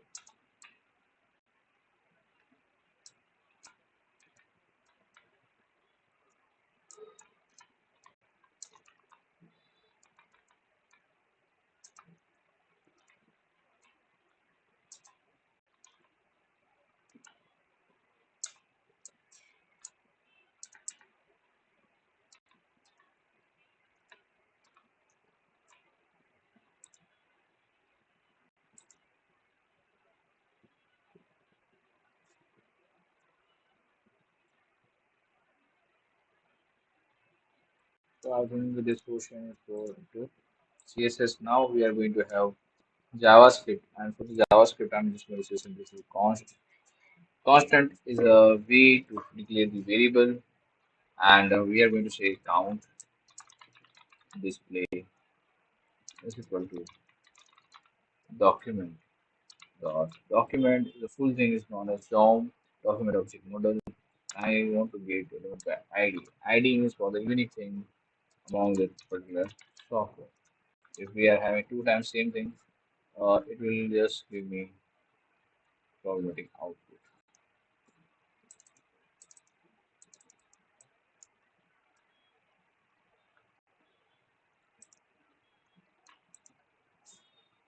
Okay, we should write count.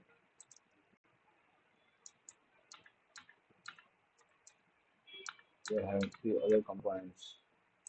Show this.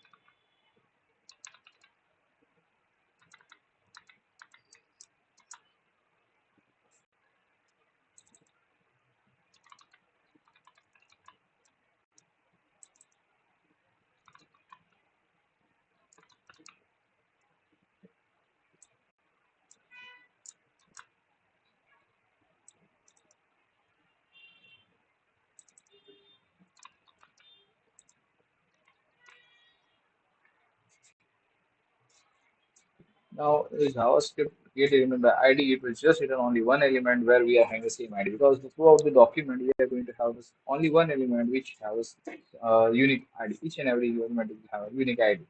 That means different IDs should be there. Then the let count initially that is zero. Now increase button dot add event listener. So by this we are going to define which event I want to listen. This is one way to write it, and this is a better way to instead of writing everything in an HTML, so we should write like this. Count plus plus and count display dot text content.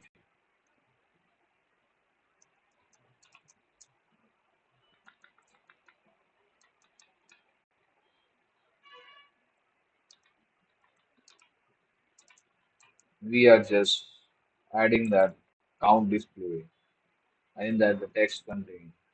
It should be the count. Refresh it. So where is the top? You can just simply check this. That is, and I think I'm having some problem. Because this red line is there. So let me just submit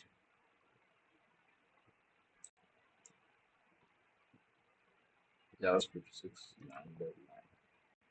Okay,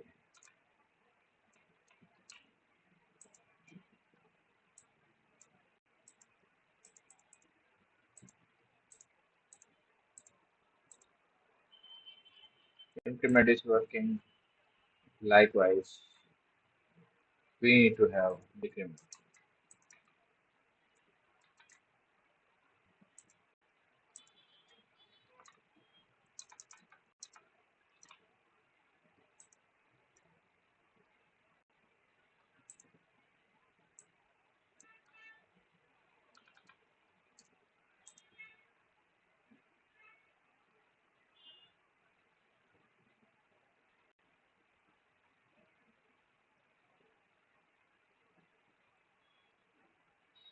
So decrement, increment both are done.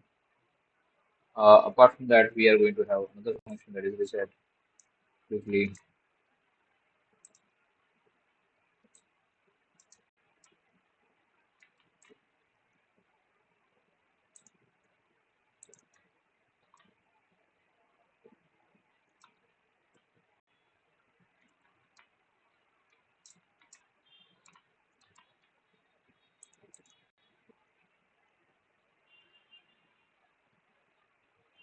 And here count.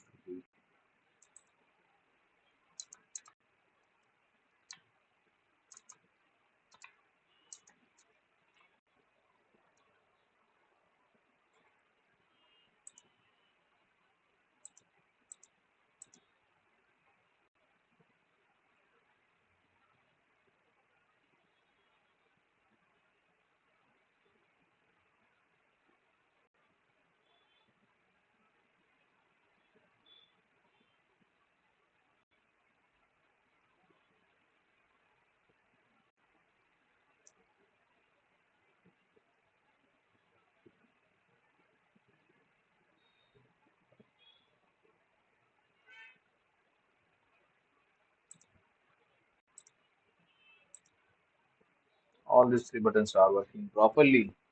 So for this tutorial, we just understand what is DOM. So DOM is nothing but simply whatever document object model. And in our case, the main more thing is HTML inside that. Okay, then the format quickly. So inside that we are having head and body is a parallel one, then we have container and all this kind of thing in HTML size. So here we are using only CSS, JavaScript, and HTML. So HTML will provide the basic structure, CSS will provide the design, and JavaScript will provide the dynamicity to our project. So we are going to write this particular script. This is, by the way, arrow function, which is new if we are learning directly in JavaScript. Uh,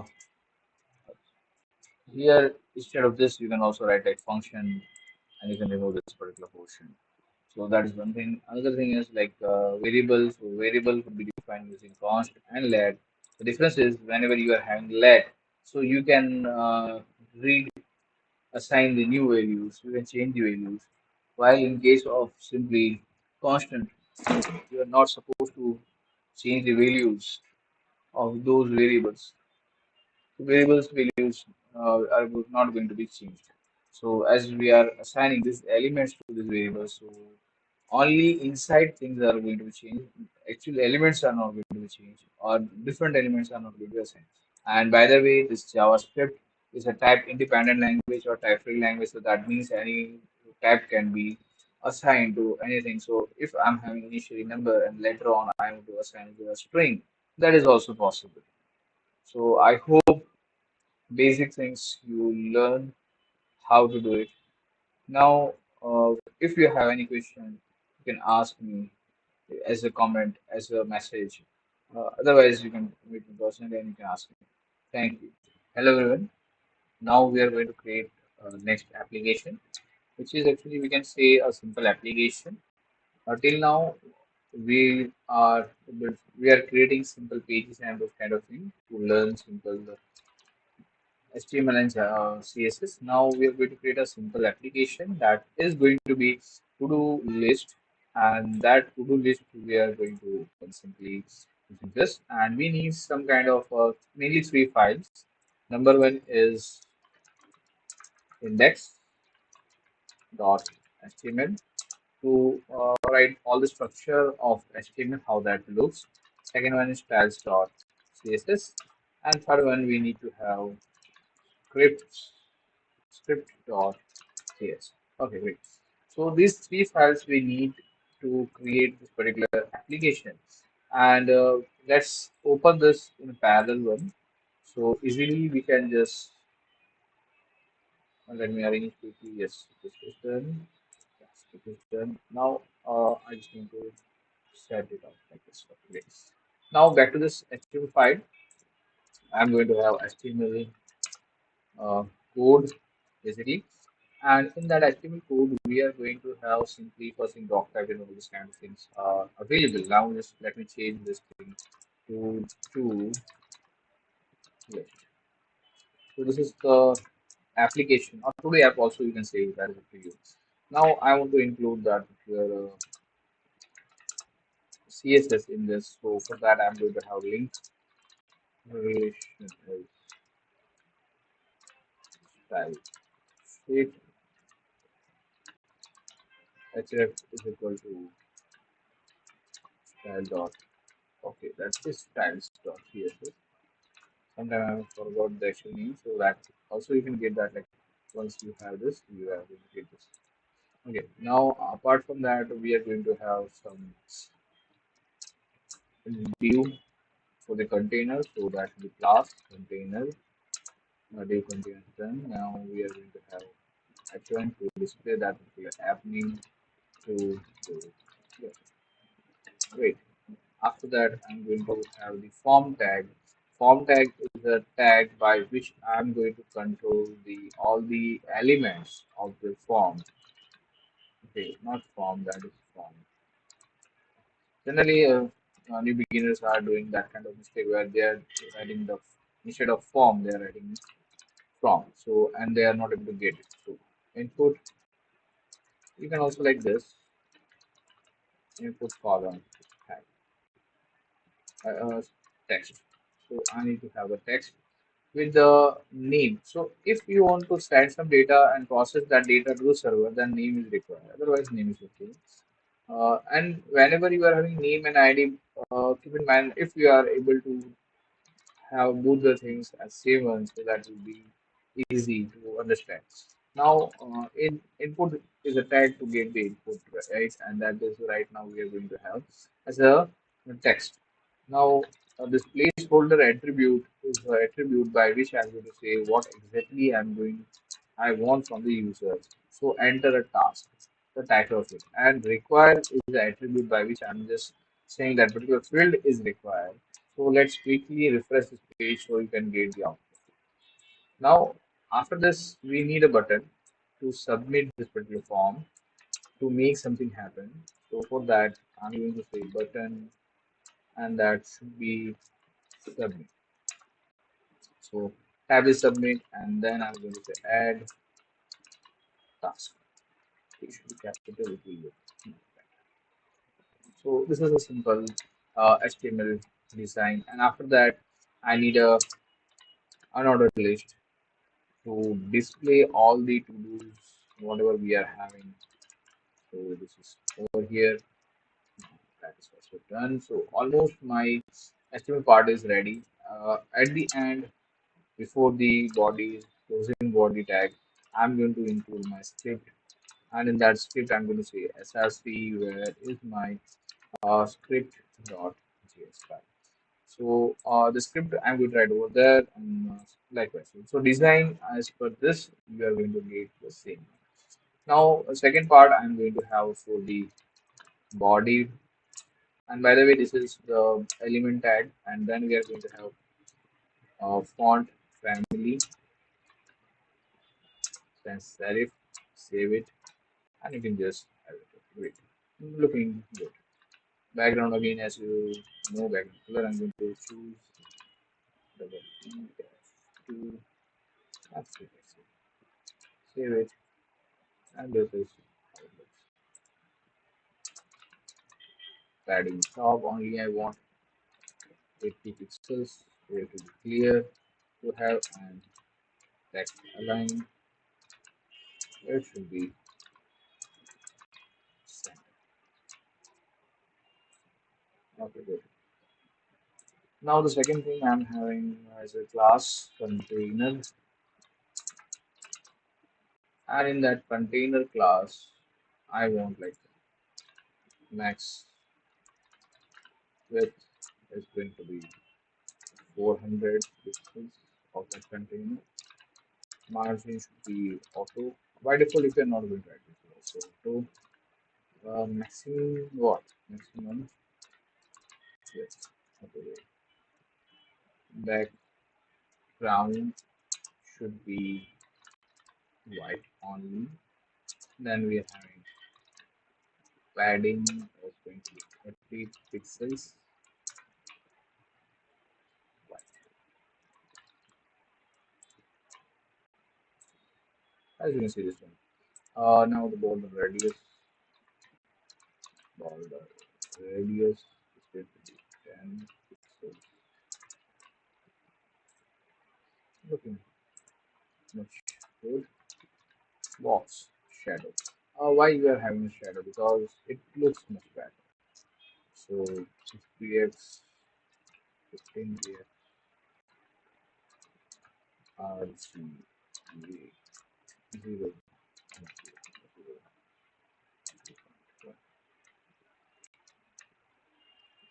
save it, refresh. So you are going to have it.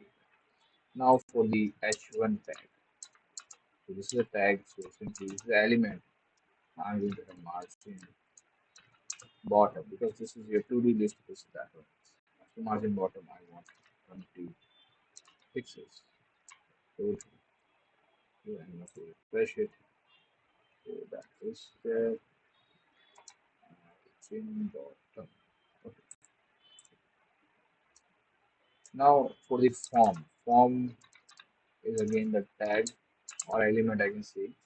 Uh, Display flex, that means flexible, the whole form should be two times I'm having this. So after this gap of each element in that particular thing is 10 px, and margin bottom is 20 px. That's it. This is it. Okay. So now I will design this input again, input. For that I'm going to have flex one, then the padding is going to be 10 pixel, then border to px, solid, the color is Again, as you know, I like blue colors, so I'm going to have it red completely. And then we are going to have border radius. It's here. So actually, we are going to have this one as a done. Then after we need to decorate the button. Again, that is the element. So if you are having extra buttons, then you should have the class or at least ID to identify specific thing. Otherwise, all buttons will be like this. PS, or you can have descendant. So options are there. We are doing programming. So in programming, we are having options, right? So 0, 0, 7, 7, okay, great. But in that case, the color, program color should be white.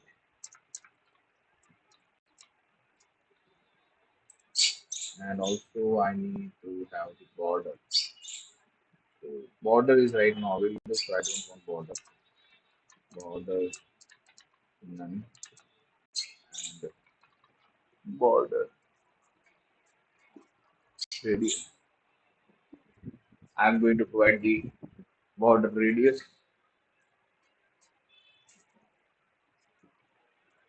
which is available over there. And the border radius, I'm going to have same border radius as the previous one, so that is 6 pixels.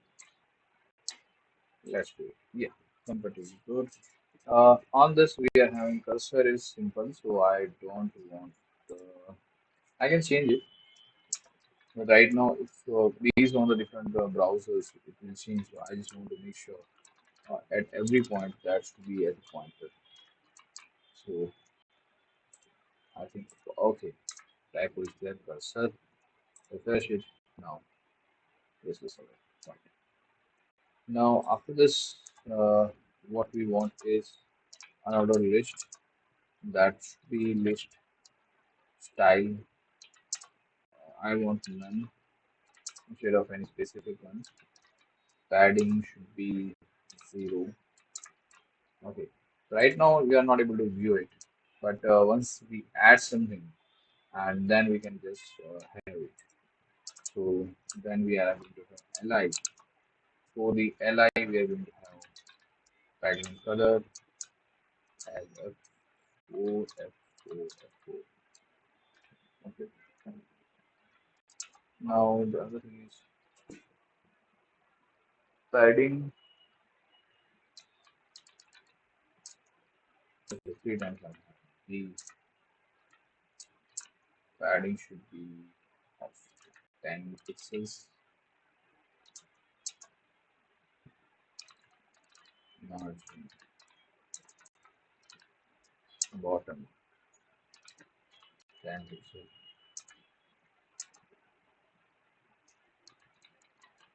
Border radius 6 pixels. Display flags justify content. There should be space between all the contents and align items. There should be that. These things I want for my ally. So let's jump to the script. In that script, what I want is I want to have constant form is equal to document dot get element by ID, and then I'm going to have to do form. The ID which you provided over there. The second thing is I want to input, and third thing I want to list. So input and list. List. Let's see. Right now, these are the variables which we are not going to change later on, so that's why. Now let's say I'm having number of tasks. So I'm just simply going to say tasks, which is right now empty array. Array is nothing but a collection of elements. If you are having multiple tasks, right? So that is nothing but a collection of tasks. So if you want to store that thing, that is going to be an array. So form dot add event listener, and that I'm going to have submit, and then we are going to say call that function.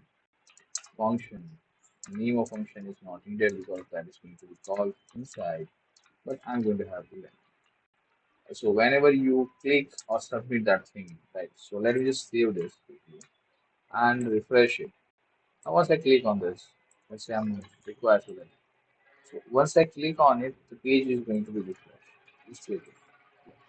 Page is refreshing, and at the end, I'm having this one because question mark is there. I don't have any particular name. Otherwise, it will be name over there. So what we should do is we should prevent this particular refresh thing. So for that, we should write like event dot prevent default. Instead of prevent, you can also write like E. That's fine. Okay, so let me just refresh again. Now, if I'm saying something, clicking on it, nothing happens. That means now I prevent the default action. Default action is refreshing the page or redirecting the page into whatever the action is there. Right now we don't have actions, so we will call it self. Now constant task text is equal to input value dot text. Okay. Uh, yeah, I want to value. So value input dot value. Input that means that particular input field value will give the whatever value we are going to insert. Like in our case, B, let's say A U W E R T. So this is device. So quality is value, and then I want to trim it because suppose some cases I'm having this particular spaces, so I don't want that space to be added. So that's why we are having a function to trim it. Now after this, we just need to say if task text not equal to empty. Okay, or you can say equal. So there is a difference. This is a relational operator.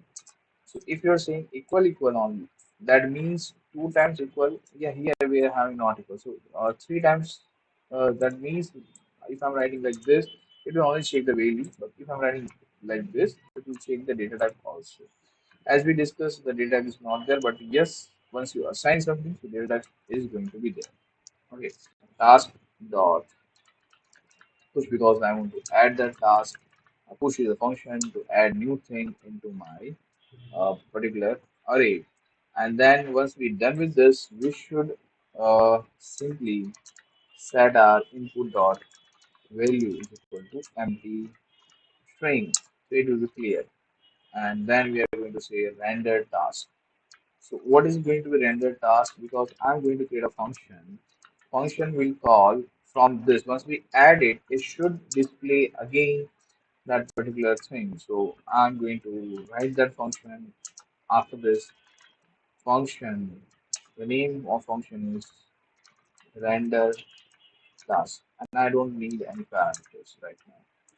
So in that I'm going to have list dot inner HTML is equal to by default empty. Great. After that we are going to iterate through all the elements. So why like you have a question why we are having that? So like let me add comments to clear input here. IEL. Okay, here we are preventing default action. Okay, to render the task. Okay.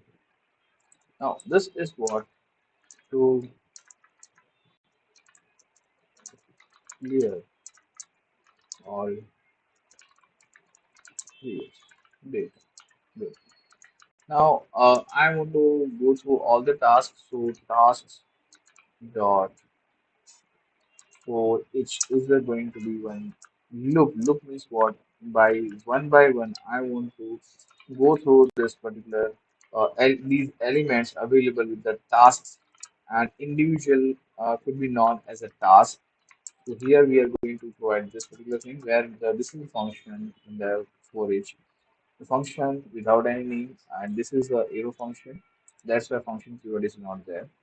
So in that we are going to say constant li is equal to document dot create element. By this we are going to create dynamically one element. The type of that element is li. Li means list item, and li dot text contain is equal to my task.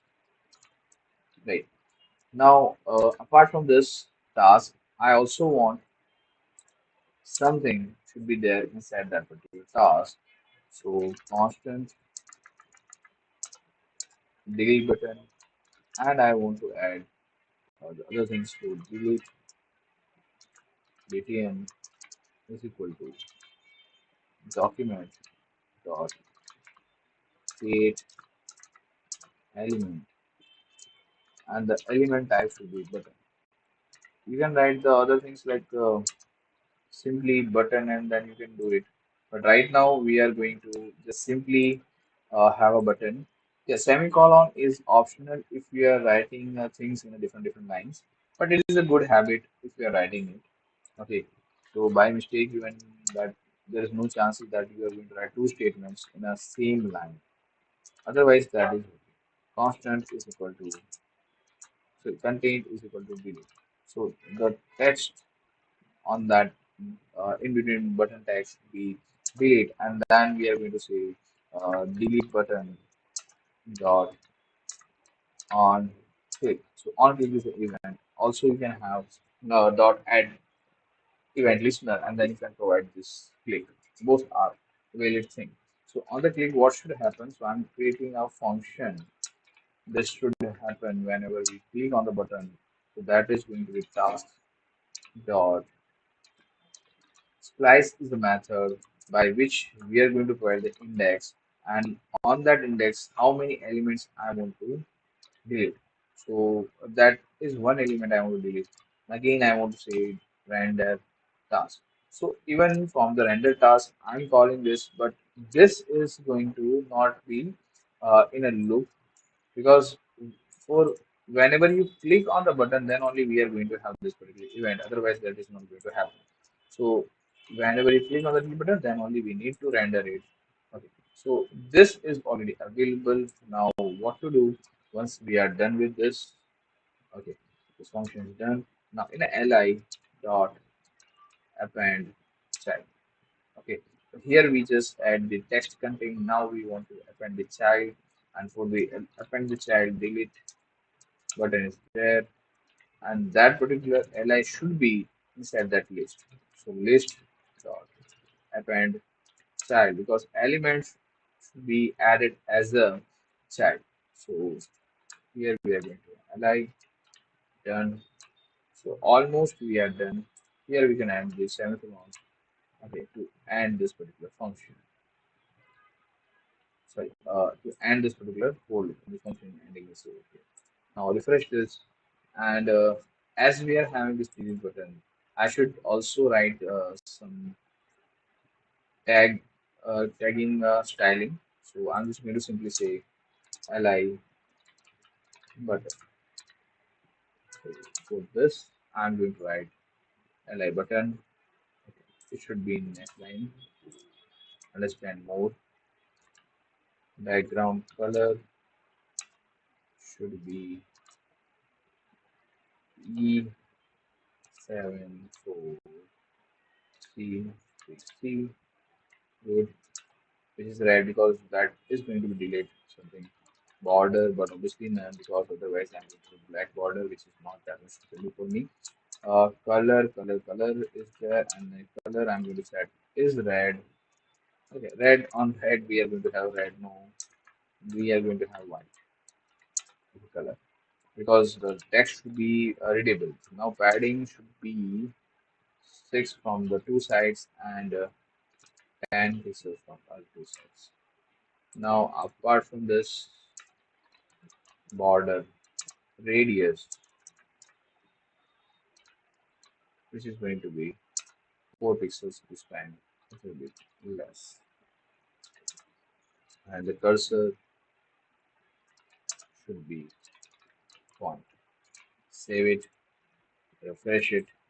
Now let's do it. So I am having a task, bring or say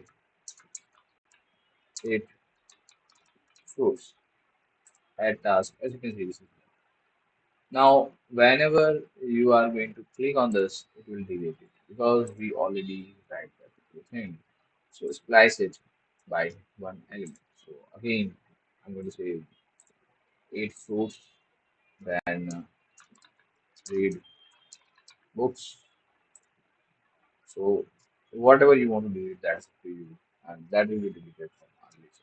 So in this case, if you want to observe different things, that is very easy. What we learn out of this is how to create one form, which are the elements we are having. So input tag is there, button tag is there. In input we are having separate things like tags. We are having a checkbox. We are having radio buttons. We are having numbers. We are having email. So on things are there. So based on your need, you can just replace over here. Even the date is there. So if in some of the video, we'll continue with the age calculator where we can just have that. So we can have the numbers, we can have a date, and those kind of things.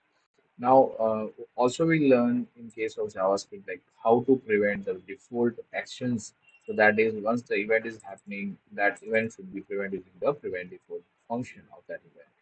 Also, we learn how to trim the string using the trim method of whatever strings are available.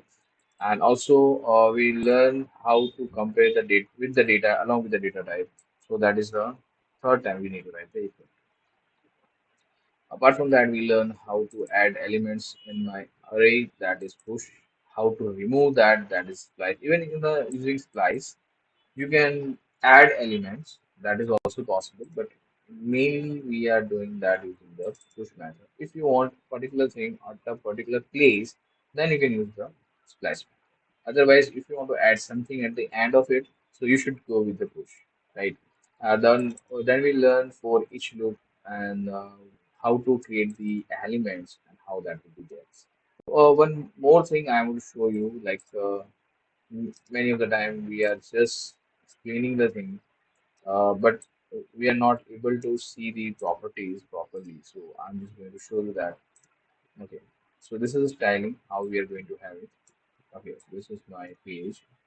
And if you want to observe specific things, so you can just do it. And here you can just check that, like if you choose like this particular thing, and I'm providing something like, for example, button. So button is over here.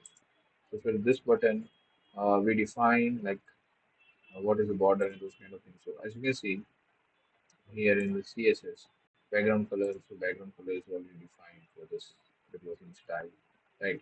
So for this specific things are available. Array button color is available. Color if you are going to remove it, it will be by default. Water colors, border if you are going to have none, and if you are having specific border, then you will have it. White color is going to be removed if you are going to have paddings. Okay, two paddings are there, and if you want to measure those two paddings specifically, so you can simply go to the bottom and you can just see that 6 and then 10. 6 is going to be top and bottom, right and left it will be 10. Border is none, so I don't have border. It's same way margin is none, so that's it. So if you want to observe specific one, so you can observe this, and this button is available to devise the different toggle the different devices.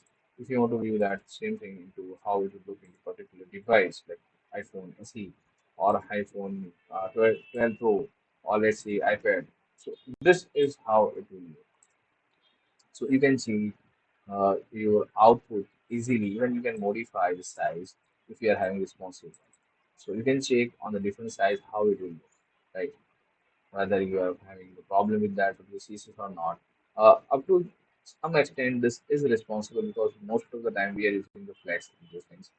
But uh, for now, the problem with this particular thing is we don't have the local storage. So if you want the local storage, we can do that. So I hope up to this, there's no problem. You understood the task, how to add it, and those kind of things. Now, if you want to learn more about local storage and those things, we will discuss in some other lectures. And I hope whatever we learn till now that is clear with you. So we will discuss things continuously in a continuous manner in the next session or next video. And if you have any questions, just please comment me. Yes, let's start with new application in which we are going to create simply, let's say, image slider. uh, Not, I'm going to write automatic image slider. And as we are doing, like, we are going to open the same thing using the VS code. Okay. And as you can see, that folder is empty. Now we are going to create some simple files. One is index.html, because this is the first file which we are going to load. To provide styling, we are going to say styles dot css file will be there, separate file.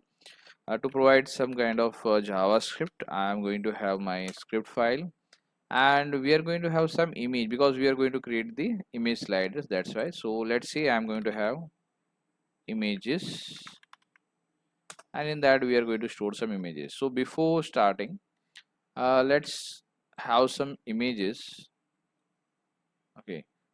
For that,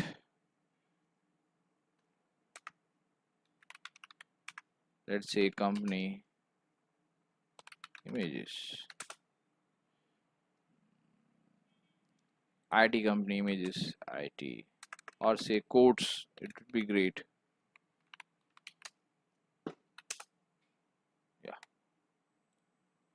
slider will look much better. uh, we are just going to have it. Okay, so this is how we are going to get it.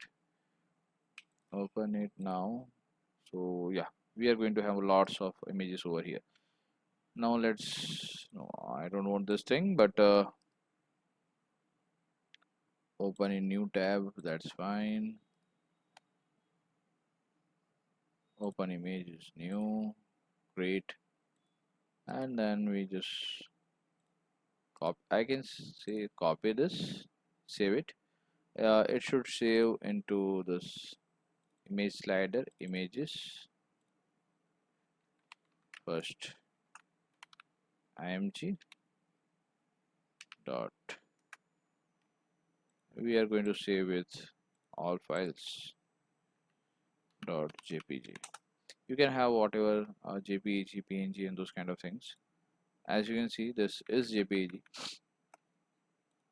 Okay, likewise I'm going to choose at least 4 images. All things, open image, new tab. Yeah, this is also thing, good thing. Open image, new tab. Open images, new tab. Open images, new tab. Okay, this is already done. This is, we are going to store, save image as.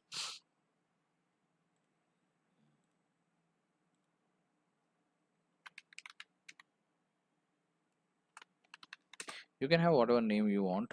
Okay.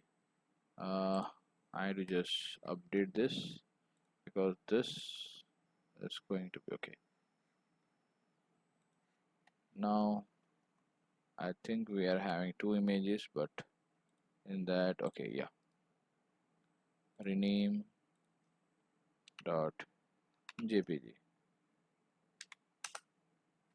Good, comparatively good. First one done, second one done. Save image. Let me quickly do it.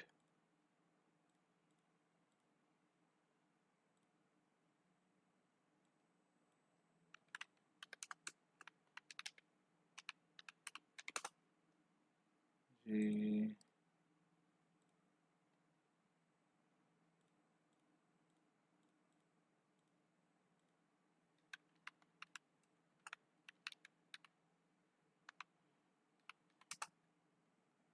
So for me, 4 images are good, right? We will look into it later, but right now, the as per code, 4 images are good. Now let's open this.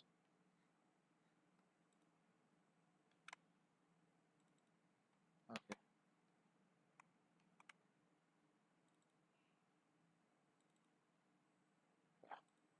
So right now that is very empty, and we are going to just write some program, but let's first arrange this properly so we can easily work on with that. Okay, great. Images are there. The folder structure is something like this. Now let me just quickly hide this, and here we are going to have HTML.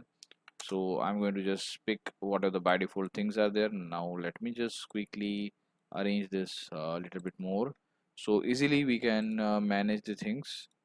Now as we are having all the images, and then we are going to just change the title of this, because this is image slider, save it, and image slider is there.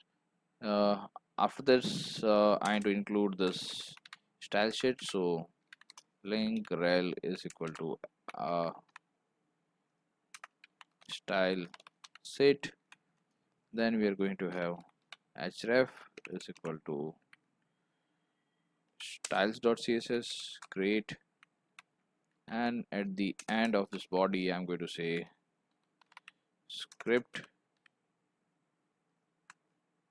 src is equal to script text are done. So basic things I'm done with. Now I'm going to create some division with the class, let's say slider. So class, so that's why I'm having dot slider. Good.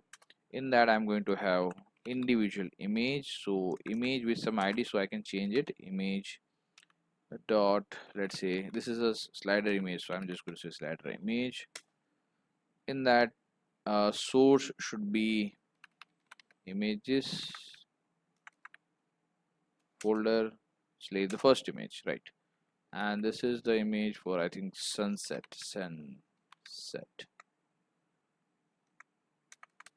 or I can say slide simply. So things are done for this HTML. Let's refresh it. So as you can see, now we are having this particular image. First image is here. Okay, great. What is second image? This is a second image. Yeah, almost similar kind of. That's why I was confused. Now in this CSS, I'm going to write for the body background color. This time F4, almost like a little bit gray. Or we end up gray text align center, if any, I'm going to write. Then also I'm going to provide some kind of padding that should be 50 px, font family Arial, and this. Great. So let me refresh this. There's no effect because I don't have anything on the particular page. Dot slider, because that particular class I'm having this in this image. We are having a slider image, but this is slider. Width is going to be, let's say, 80% of it. Save it and refresh it. Okay, so this is 80% of it. Okay, width is 80%. Slider, I think the name I'm having slider. Okay, great. Max width should be up to some certain level, 600 pixels. Okay, what is the problem? That will become like this. Okay, maximum width is 600. So, and margin auto, border 5 pixels, solid as 1 2 3 4 6 8. Okay, great. So simply I'm getting this, right? Even I'm just drawing this, but as you can see that is growing and this, but image is too large to adjust in particular thing. We will fix it also, and then we are going to say like overflow, let's say hidden. Again refresh it. So now you can see like uh, before this that was overflowed, now the image is going to be done. Now I'm going to say slider, img is a tag, width is going to be 100%. Okay, now as you can see I'm going to have the 100% width.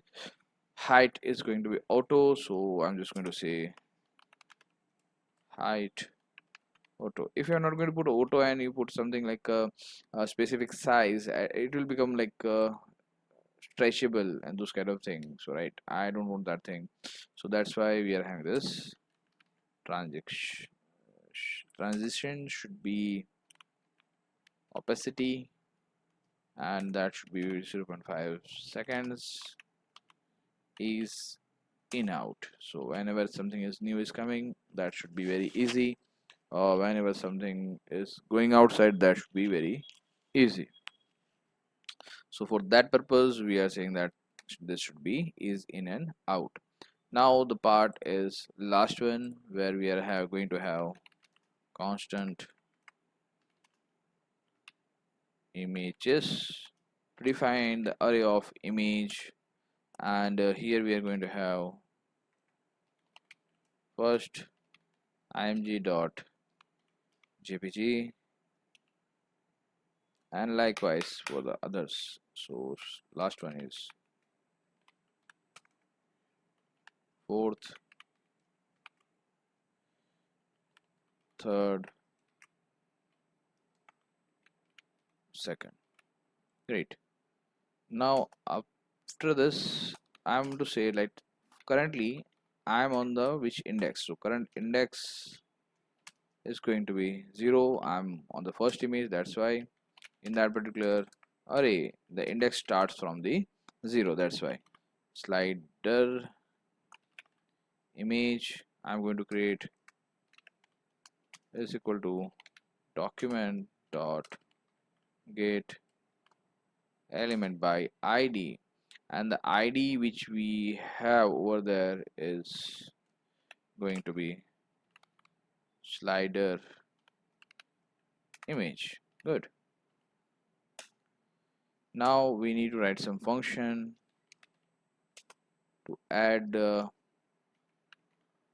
so next image, right, and this is going to be current index is equal to current index plus 1, then the modulo images dot length. If I'm not going to put this one, what will happen, it will increase each and every time the current index, and it will sometime like initially that is 0 plus next time it will become 1, then the 2, then the 3, and then it will become 4, which is not the index available with this particular array. So that's why that is going to be a problem. So what we are doing is we are just modulo 4, so it will return the value which is in this particular range only. Suppose the 0 divided by 4, 1 divided by, sorry, 4 divided by 4 is will be, it will become what, 1. So 0 divided by 4, that will become that particular thing. So based on that particular given data we can easily find out that particular thing. So that should be 0 to 3, because we are having length is equal to 4, that's why. So I hope you able to understand this particular easy things. Now after this we are going to say slider image.src is equal to, okay, I need to add one more thing, because in the src we need to have this image slash, so we should add that particular part, and then whatever the image is there, so we should add this that plus images of current index. Great. This will be loaded, but when? That is the main question. So let's add one button quickly. And actually we need this without button, so automatic sliding should be there, and for that we are having simply one function that is known as set interval, because we are having two options, set interval and set timeout. Set interval will do that in a particular given interval it will call itself again and again until we stop it, and set timeout will do only one time that particular process. So we are going to right now use this set interval. I- I- so we are going to call this sort show next image and after 3000 milliseconds. So just simply save it. That means each and every 3 second I'm going to have it, and that I'm doing outside of any function, so it will call itself. Save it, refresh it, and we will wait for the next image to happen and view on the screen. So 1, 2, and 3, but something is not working properly. So I need to check what is going to be there.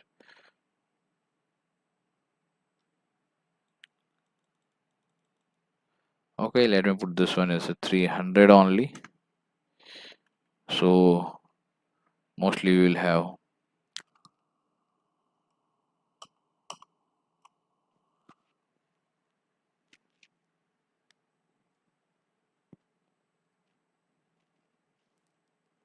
mm,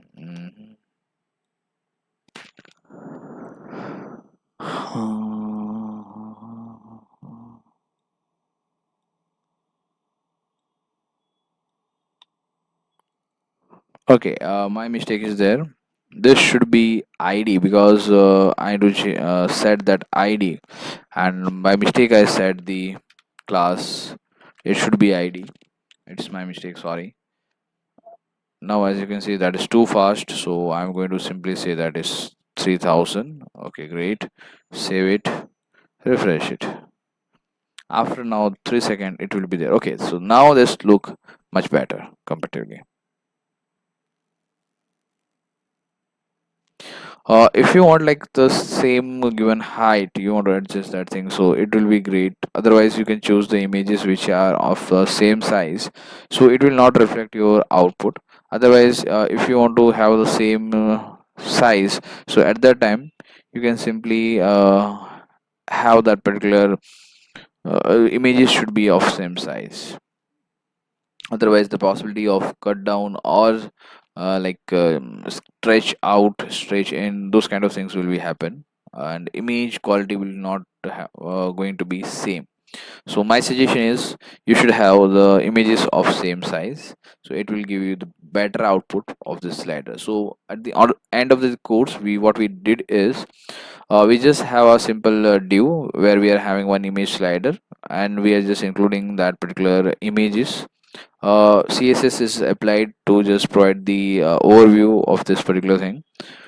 You can just set this margin and those kind of things based on your choice. In a script, what we are having simple image array, and we are having one current index value which will be 0 by the way, and later on it will increase on each iteration, and that's why we are having image dot line, so that will never become that particular more value out of it. So that's easy case we can just choose. Now apart from that, what we are doing is simply even you can write the same thing like this over here, but it will not increase the value of this directly. So again and again you are going to have the same thing. So it is going to be again like plus plus is work, plus will work definitely. Now we are changing the image on the 3000. So that is,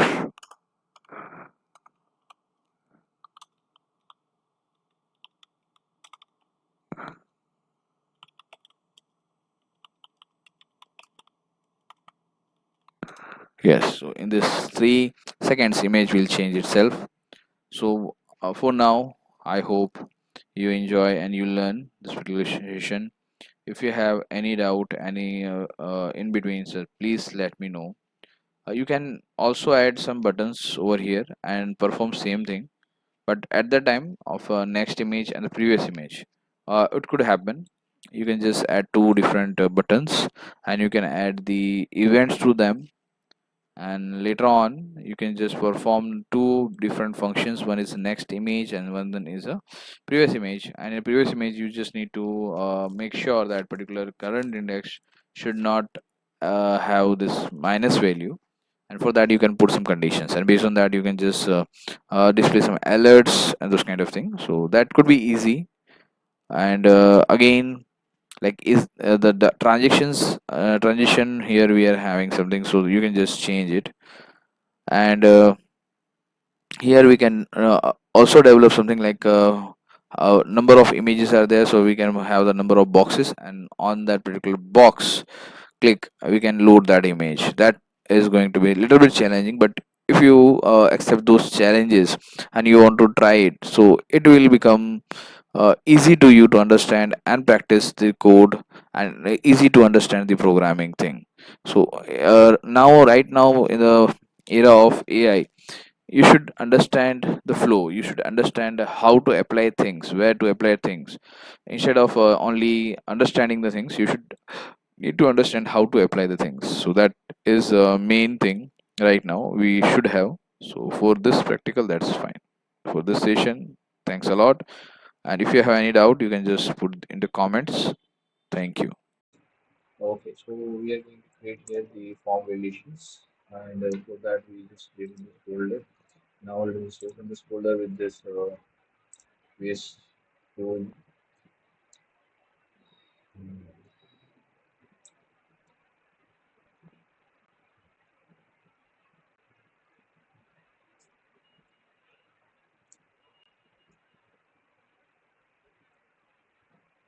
In this we are going to have simply uh, HTML styles dot CSS, and third one is script. These are the main files we are going to have. Let me just quickly open this. Okay,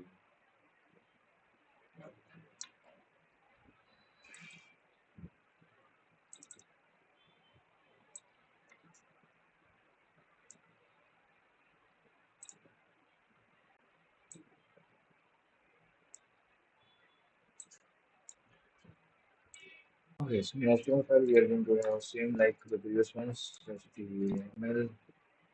I think that is not visible. So let me just zoom it to make it visible. I hope yeah, now things are visible. Much better. Now in this what we are going to do is registration form.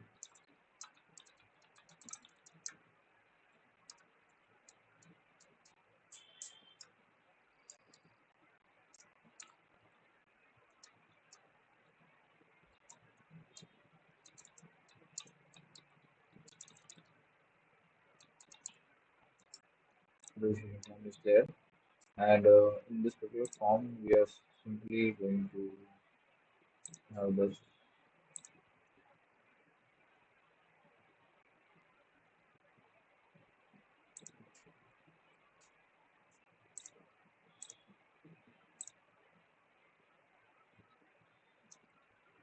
some these are there with same class view dot form container class to the sign. Then we are going to h2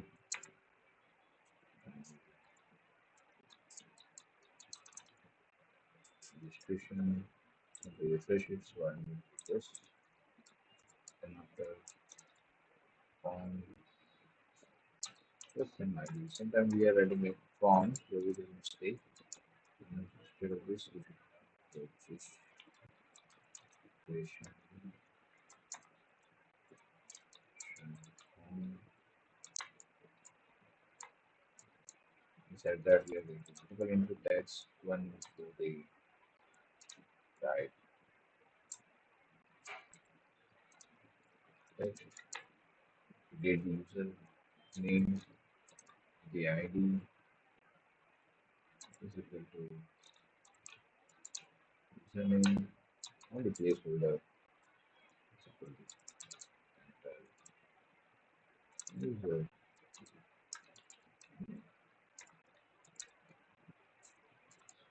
This, apart from this, I'm going to have span class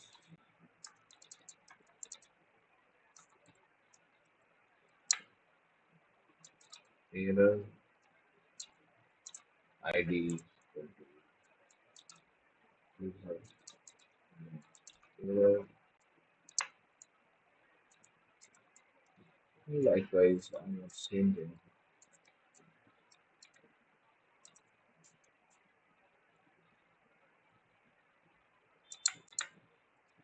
Two more times, but here I'm going to collect the email of the user. So ID should be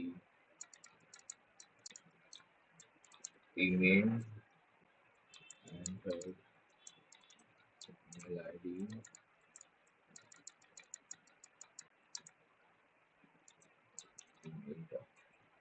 email. My last one should be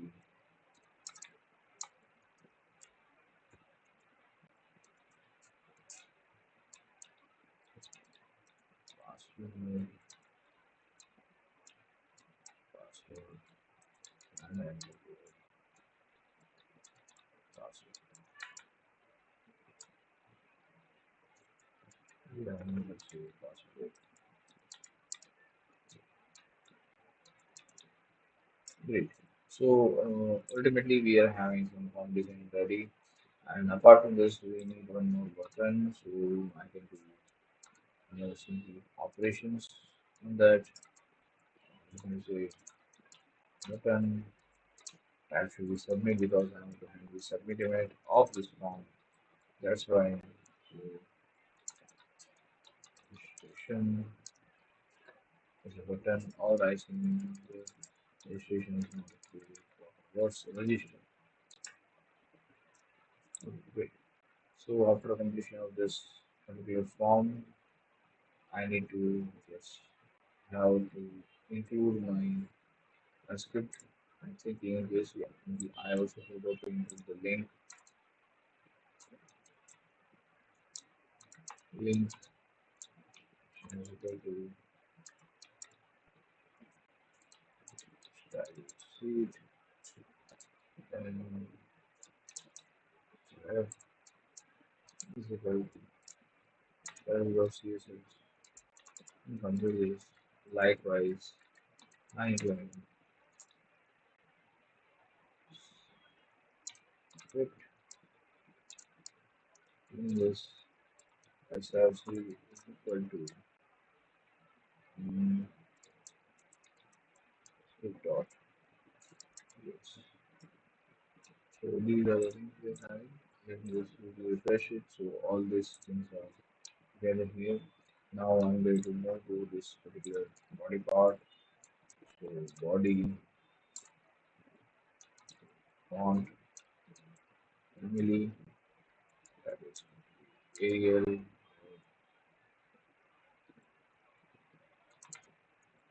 then we are going to background color as E to F3. Now after that we are going to adding top pixels, save it, second is align, This is a common thing what we are writing. So yes. Now for the form control,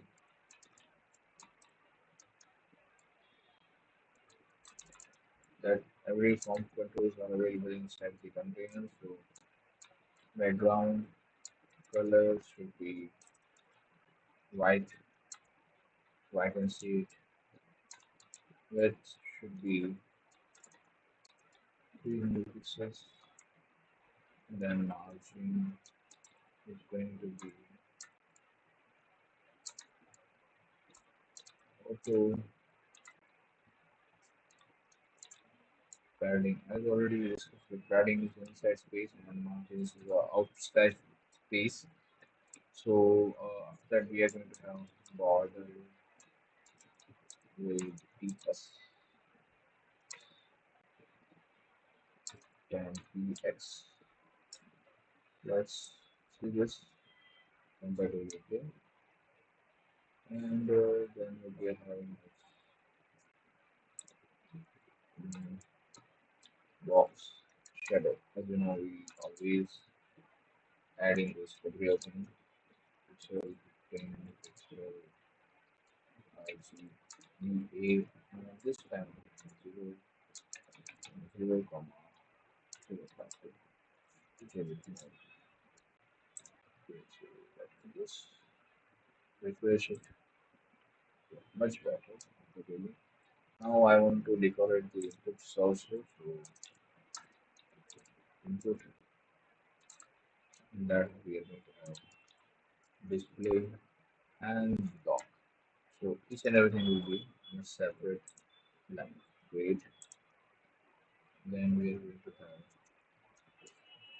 let's be 100%. So simply I'm going to use this. Okay, wait. Now I want bottom margin. Margin at the bottom of each. That should be of 10 pixels. So especially good. Then we will have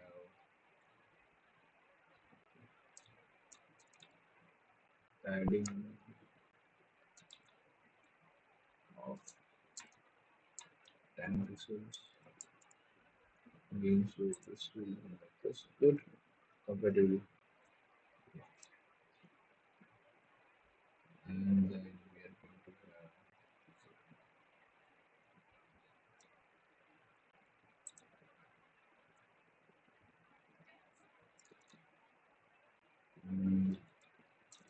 border, say PPX, solid, okay, okay, then PPX.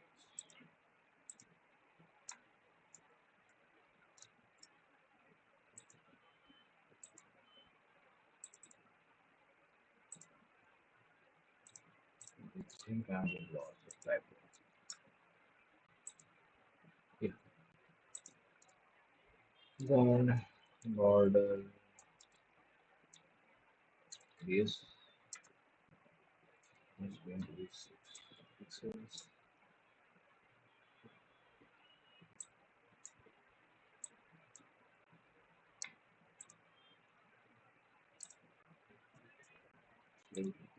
So is there now for last part that is button. I'm going to add some CSS and simply I'm going to say padding should be 10px, width should be of 100%,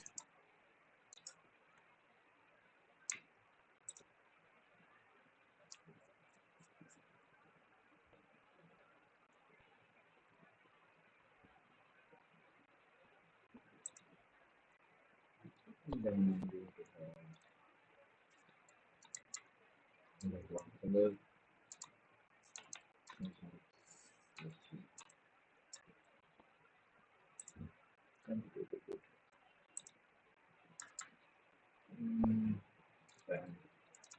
Colors will text to be visible should be white. Okay. I need to remove the border because that is not looking good. Much better. And instead of point out at the and I'm going to say 6 px without the sharp edge behind this. And the cursor is right now this, so I need to force that cursor should be pointed. Okay. Now I need to add button over effect and that diagram color is going to be 00555 FA3. Okay, I'm taking it out as I paste this.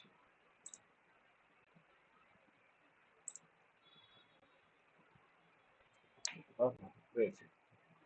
Now next thing is error, which we are having. And error is nothing but class, so we are going to provide that color should be red, as we know. The error should have that font. Okay, font size, which should be 0.9 REM. Then we are going to have height 18 pixels, margin bottom, which should be pixels. I hope this is good. Right now, I'm not able to see that, but surely we will have once we are going to enter some wrong data. Now, constant form is equal to document dot get element of ID invalid the form. I think I should change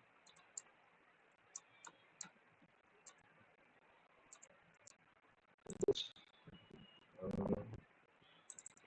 registration I think it's constant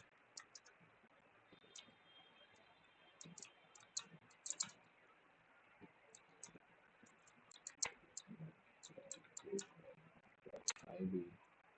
You can get by different things like name, ID, tag, but ID is unique in that particular page instead of class. At that time, we are going to have array of elements, so that's why we are saying that this should be the perfect method.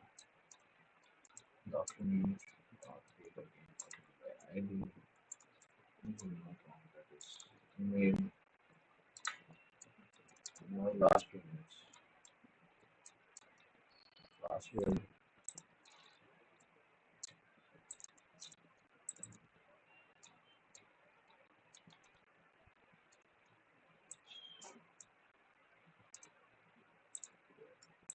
Okay, so things are ready.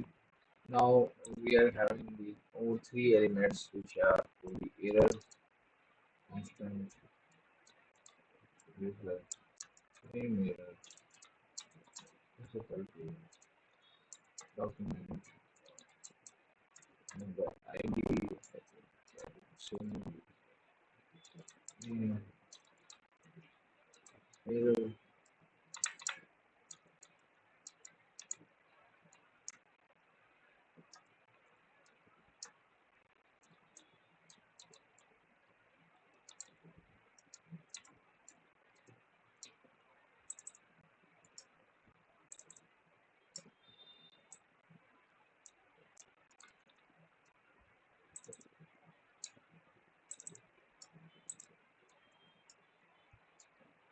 Apart from this, we are going to add the from dot add to an listener. The so we are going to add the listener over here, and that listener is simply for submit event, and the function we are going to write function yes to this without name. We're going to have event e, and inside this I'm going to write some code. So first thing I need to prevent default action, the event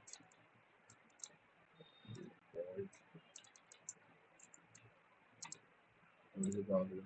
Okay, by mistake this. Okay.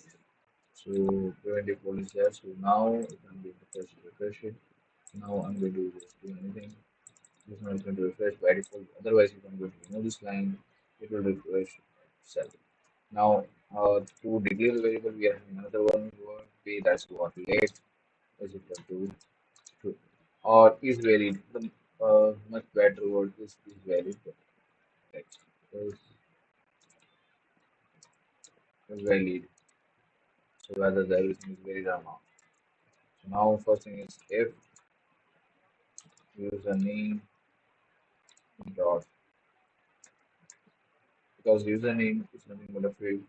So we're going to say username dot value to get the value of to get the value of it dot string to string whatever extra spaces are there if equal three times equal that means I'm comparing with the data type itself.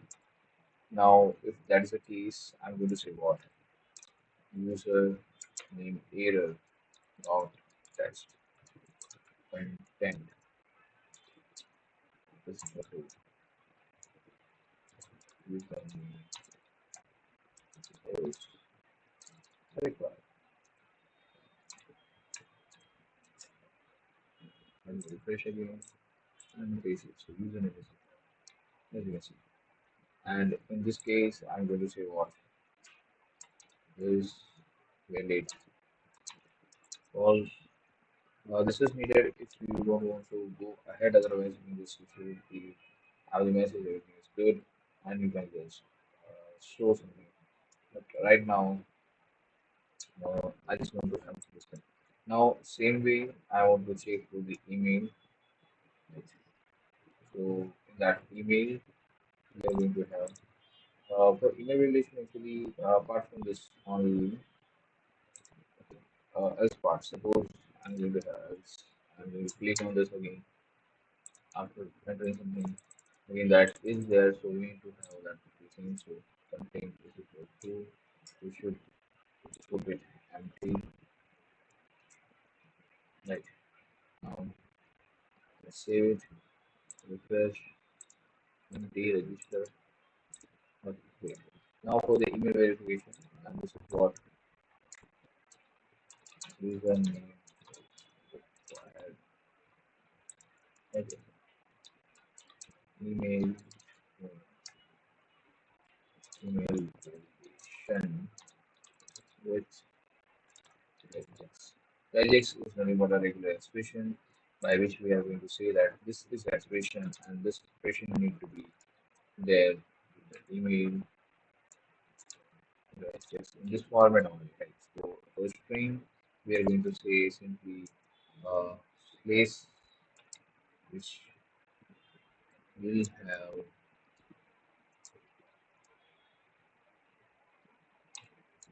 options of what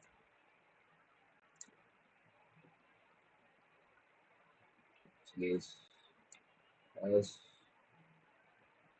a great 20 plus other space and everything and then we are going to have other portion of string. So we are writing the units validate our string. So first part is string. We are allowing that. Second part is going to be address, and then we are going to allow again same thing. This bracket. Third part is going to be uh, dot, and then again same thing, and then we should end with this. So this is the just we are going to use. If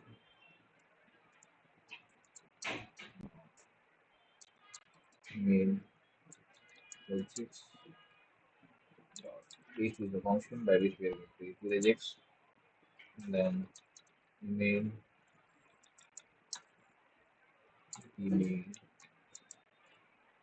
dot value dot string because we want to pass the values which have actual data without space. Expression. Now in that I'm going to say if there is no case, not validate this thing, say that dot text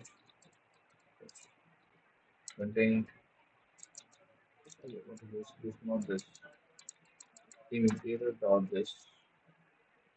imitator this is equal to enter value name okay, as part. I'm going to say simply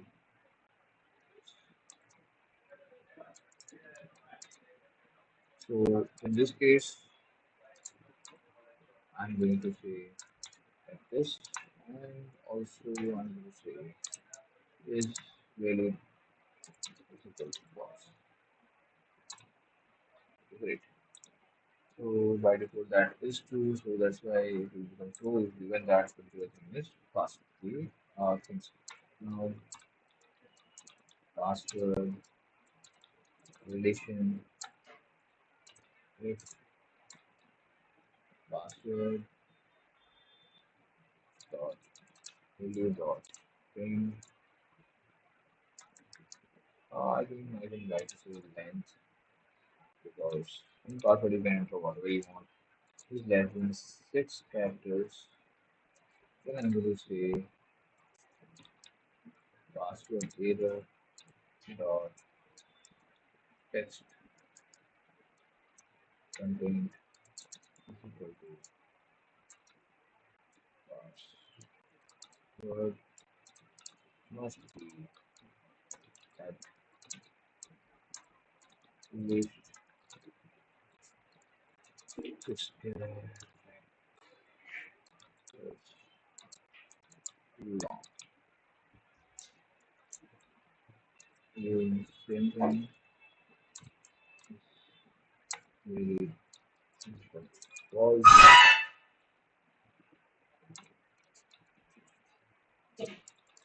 else we are going to say simply this part copy and paste with the ampersand. Great. So I hope up to this there is no issue. Now, if in case every cases are passed properly, we are just going to say if is valid. In that case, error we are going to face because otherwise we can have a console also. This time we are going to say error so user can see that properly and form submitted successfully and then form dot reset. Because I'm going to reset the form, whatever data but not requesting reset. Okay, great. Now let me just quickly refresh this. Done.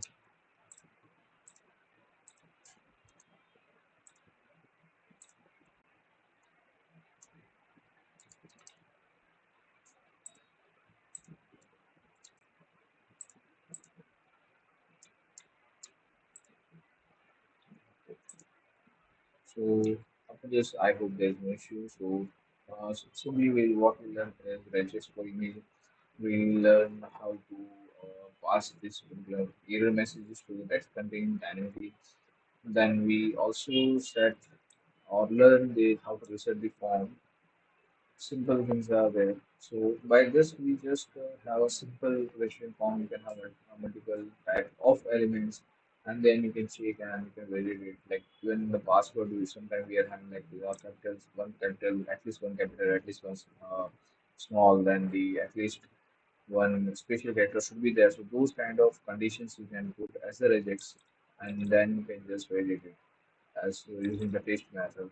If the test method return false, then we are going to just have this particular message. So this is how we are going to handle the form validation. If you have any question regarding this, so you can ask in the comment section, or you can send simply the uh, new messages, so we can just easily find out and resolve the problems. If you are not able to understand some topic, please let us know. Thank you. Thanks a lot. So, hello friends, we are going to create a new project now, uh, which is going to be real-time clock application. And this clock application, we are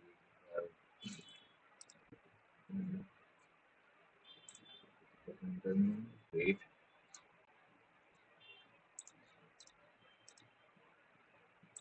more option, there is code. So, inside you can create things.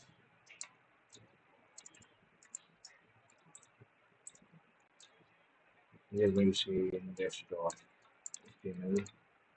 Second part is styles.css. Third part is script.js. Then we see parts generally we are considering over here. Now in this we are going to open this particular file in browser. Okay, it's that's in there.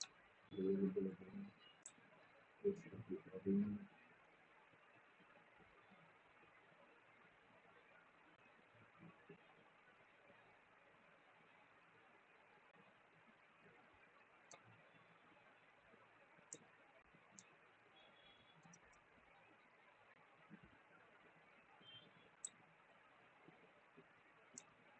great. So I hope things are visible clearly. And this I'm going to okay this is strict first we need to start with the second part. The file is done. This is ready. Now we need to first write here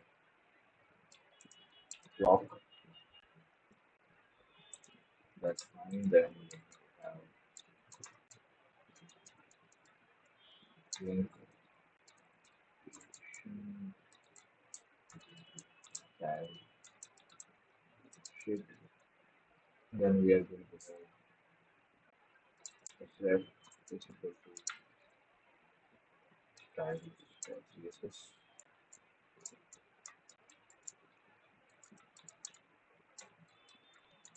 And again we need script tag also and that's script.js. This. So this is the basic things we need to include in this particular project. So that's why we are doing it. Now apart from this, we need to add some divisions. First div with the class clock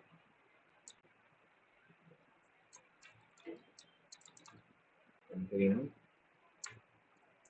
and in that we are going to have h1 with some ID, let's say clock, by which I'm going to display the clock by the way.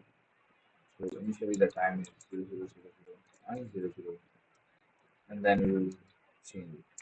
And in paragraph, I'm going to say this is the correct.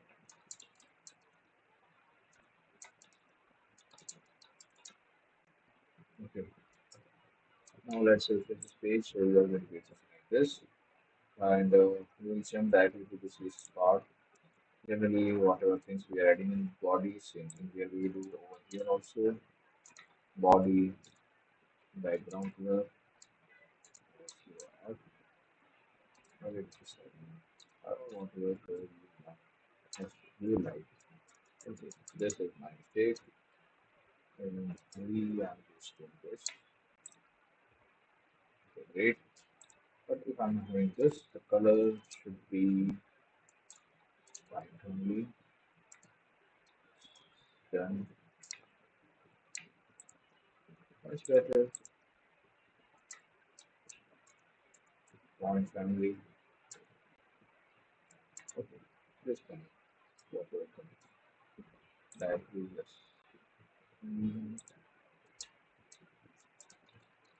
display as a flexible one to justify the content into center. Done.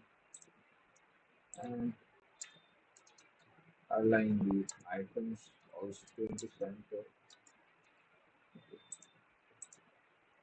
Now after this height is 100 to height.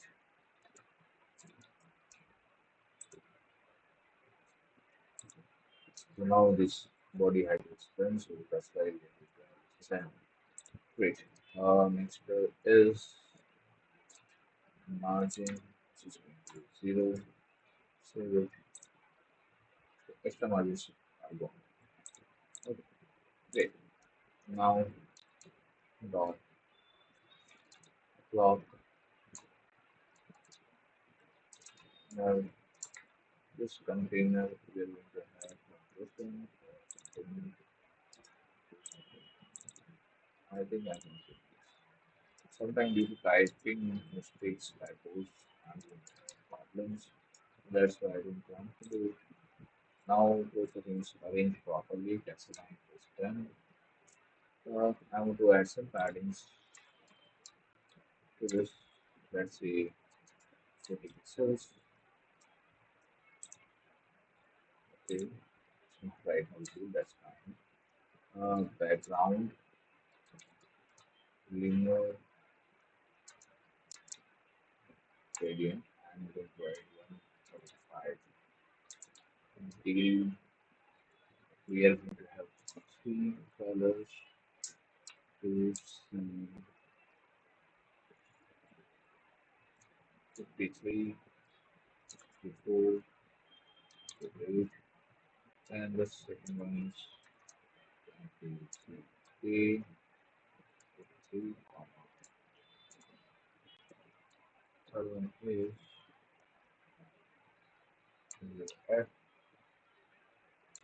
0, 7.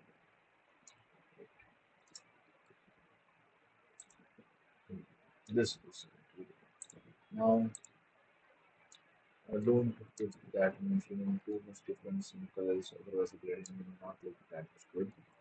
Now, border radius we are going to have, and that is going to 20 pixels, two, 2 times pixels, and as per our regular shadow, 0 px,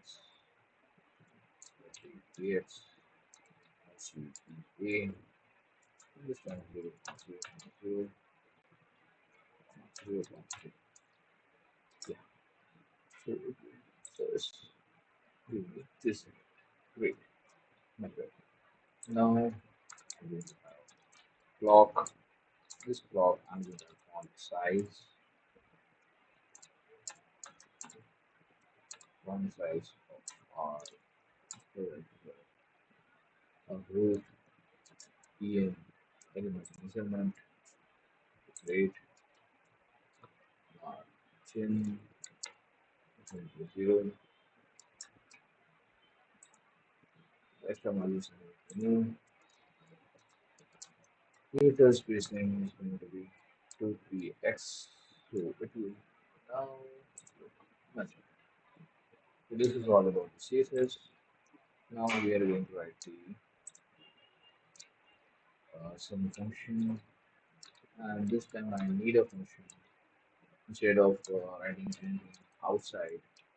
We will write something, but right now the logic to update the clock should be inside only. Now to get the current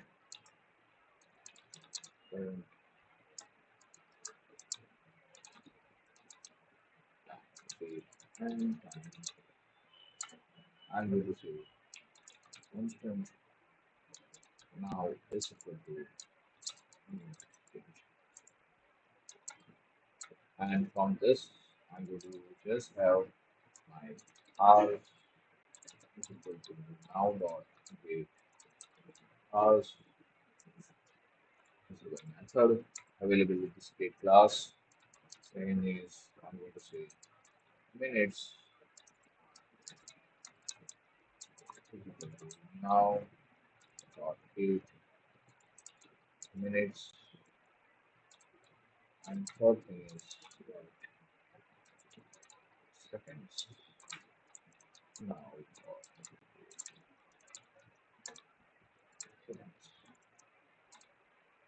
Now after this fetching all the extra things, I'm going to display constant string should be dollar hours column dollar. This is string interpolation, by the way. Instead of concatenating, we are doing string interpolation where we are going to replace the values of different variables in the string. And now document dot engage element by ID. ID, if I'm not wrong, is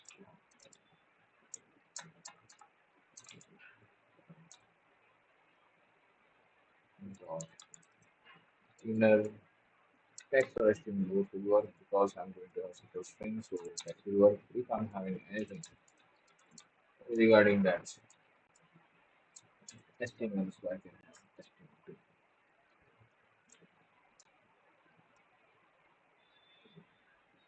No, refresh, I'm not doing anything.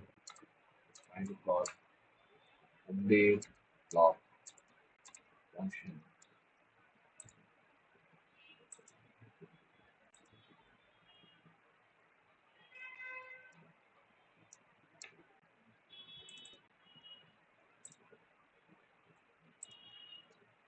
So let's do block ID text string. Okay. What is the problem I'm getting?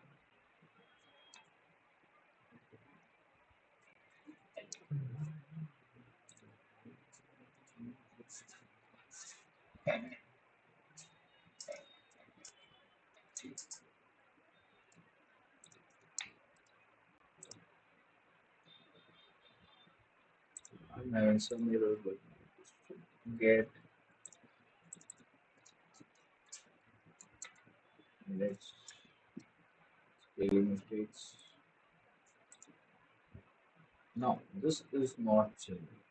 Means I'm having this is not changing.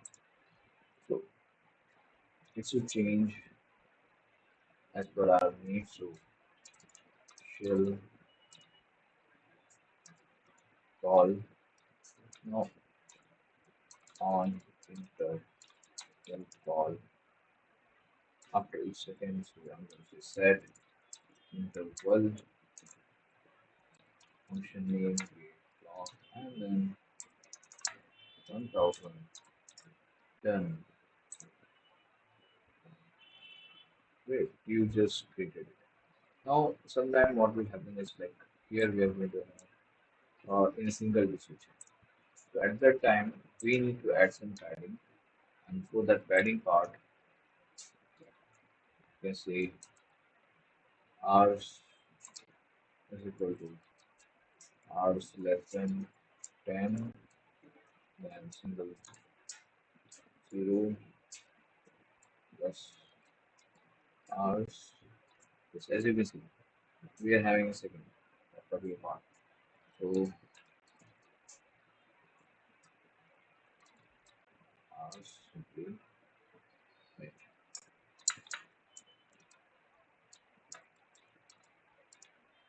opens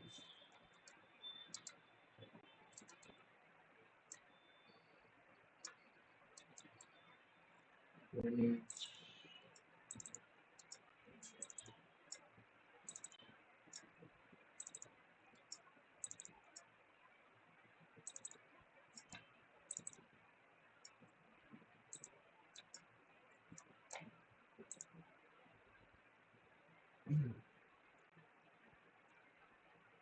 I do it for some time so I can get the single digit again, but this time I'm going to have a zero.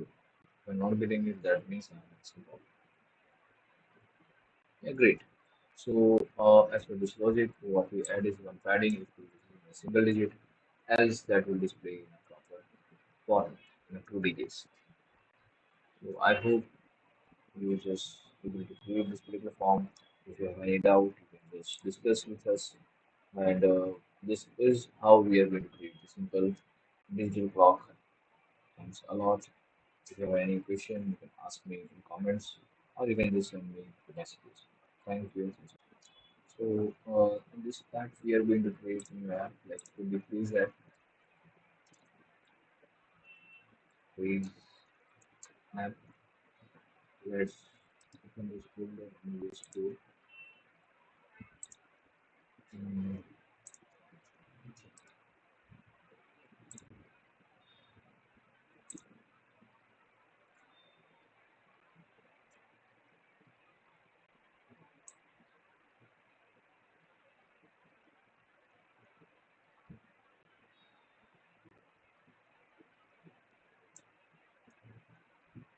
and the second thing, anything else, we will do the select index dot html styles dot users and filter dates.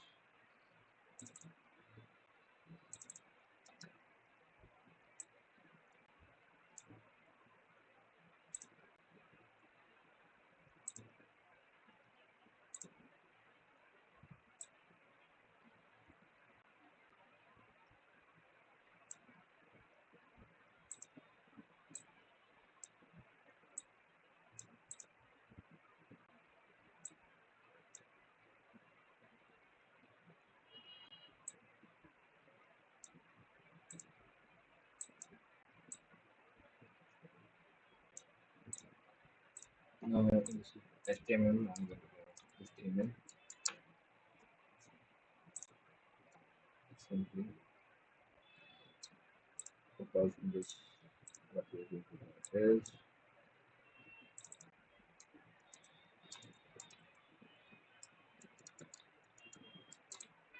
we have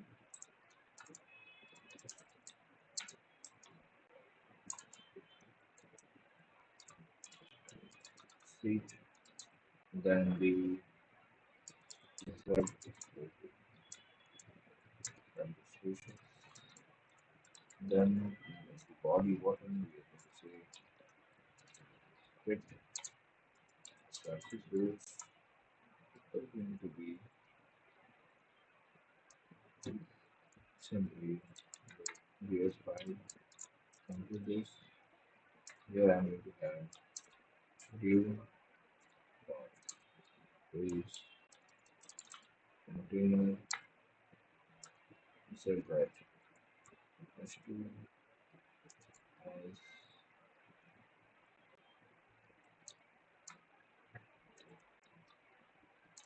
question. So that's going to be created question page the question text. Then I'm going to have view as options So here I'm going to display what are the options of that particular question, and at the end I'm going to have button simply, and on the button I'm going to say on click method. So here I'm going to call the next question method of it because I'm going to have only one button right now. That's next. And whenever we are having that next button, I want to show the score of this thing now, whatever attended. So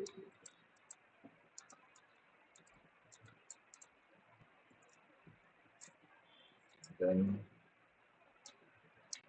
uh, now in this we are going to have the body tag. Okay, without it, it should look like this body tag. Where I'm going to have the background color as F0, F2, F1.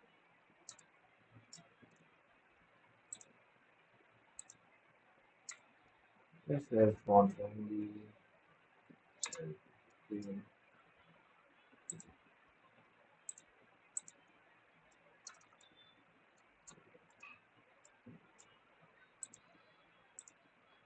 change display always flexible, justify contain, center and align items, center, then height, integrate, view height, and then relationship margin, inclusive.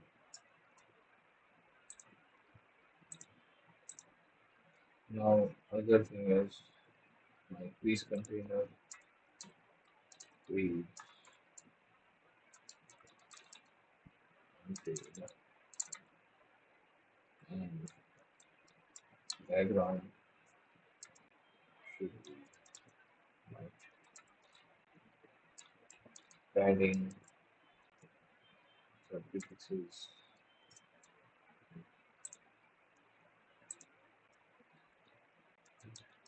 border radius, pixels,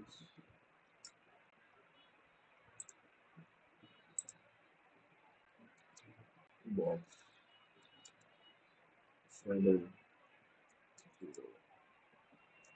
10, 3x, 3x, 8, 1, 2, 3, possible. So the shadows there, great. I need to provide the width of it, width is there, and text, align, center. Now we are going to have options. So option is ID, so option that will button and that should be display as a block. By default, block is going to button is going to be inline. So that's why I'm just defining it in the percent of it. So multiple option buttons will be there, and that's why I'm doing this. So margin 10 px and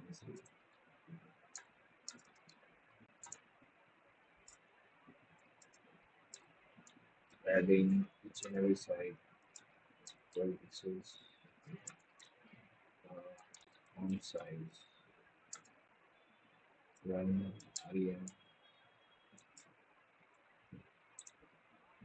I'm not going to have it on it border 1 px solid, then border radius 8 px, background color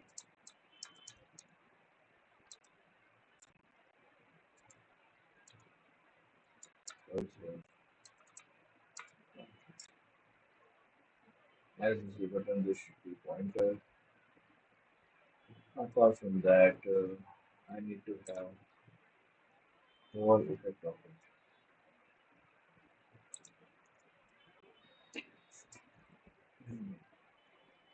So,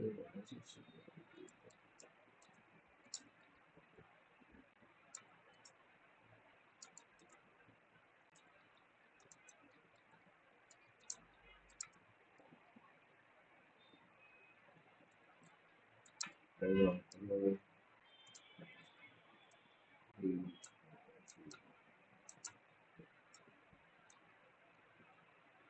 now also I'm having this button, so button value 10 pixels, 20 pixels. This you can see. Margin from the top should be there, 20 pixels. In border, rather than border in this. And you can see background color, so see,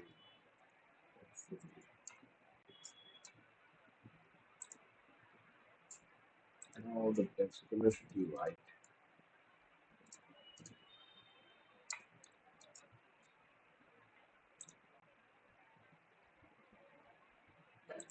Border radius,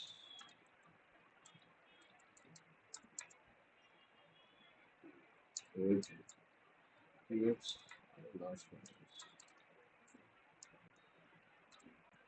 perfect. Make anything not pointing, once you refresh it, anything like this. Good, all,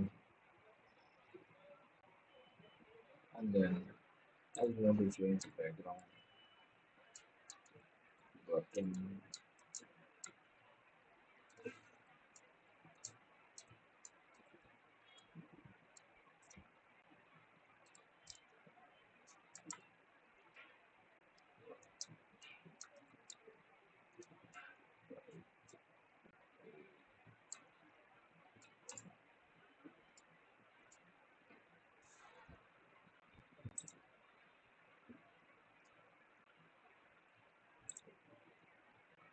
So this is all about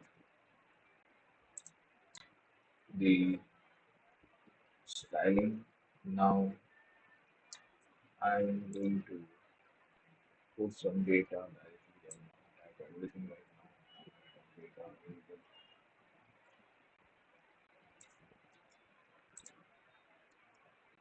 This is an array which contains mainly three things. One is the question, second is answers or options, and third one is the answer if you answer in that. So now let's turn question equal to zero. Let go zero. Now initially the score is zero. Function. I'm going to create a function which can load the question at each and every time whenever we need it. The question. What I'm going to do is constant question object is equal to base data of current question, and then document dot date element ID question inner text question object dot question. Now we should call this by default with question. You can see this. Great.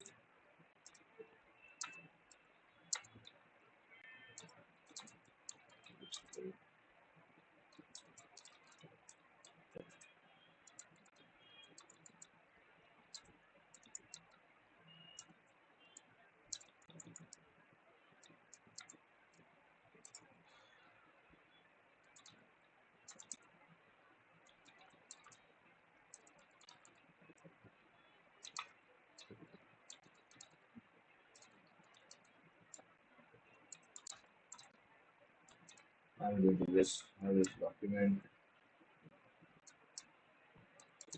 and dot get element ID, and that we have options because we add that options dot view dot inner HTML is going to be empty. Now question object dot options dot code is because in the options we are having multiple things. Right, so that's why we are having for each and individual is known as option. You can write ABCD whatever you want, but the meaningful name should be there so you can easily understand it. And in that we are going to write the constant button we need to create it. Document dot create element button element we are creating with here dot inner text is equal to option individual option button dot on click event. What should happen? So we are going to bind one function and the function name is select as with option. Okay, option div dot append child means whatever cells are there in that we want to append the new child. That's why we are having append child. It is a simple function. Now we press this and we are going to have this. Okay, uh, I will check what is the problem.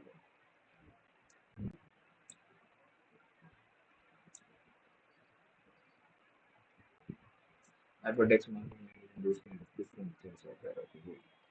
Now in the simple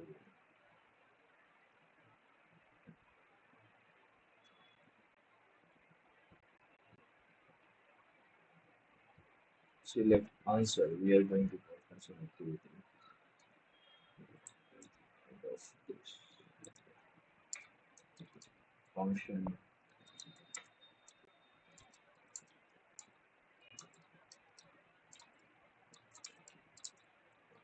model is selected option is equal to quiz data of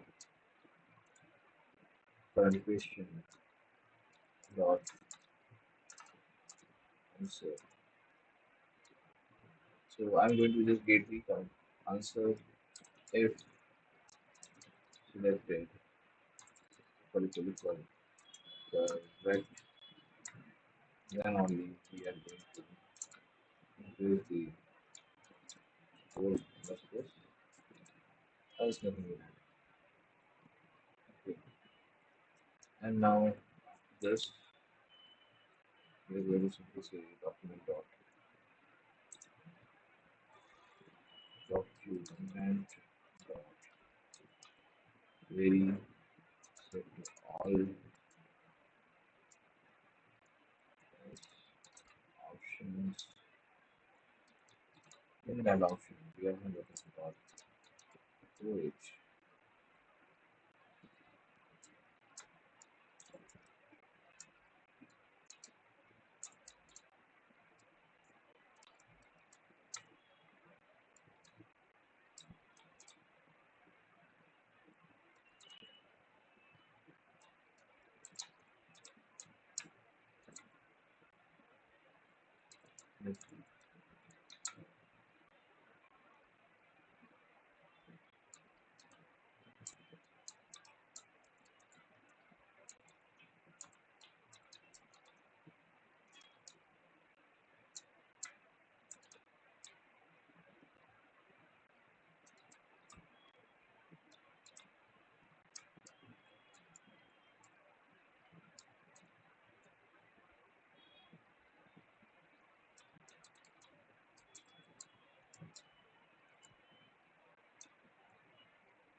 If both are same, we are going to do this as a button dot inner text. Is going to highlight whether this is the current one is selected on is going to be same answer selected. There's a case where if particular thing is selected and it's selected, select. Okay. So we want to provide again styling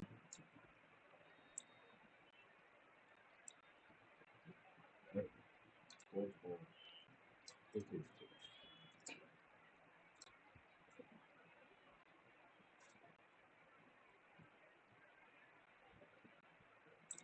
This is once we select something, let me save this, refresh it.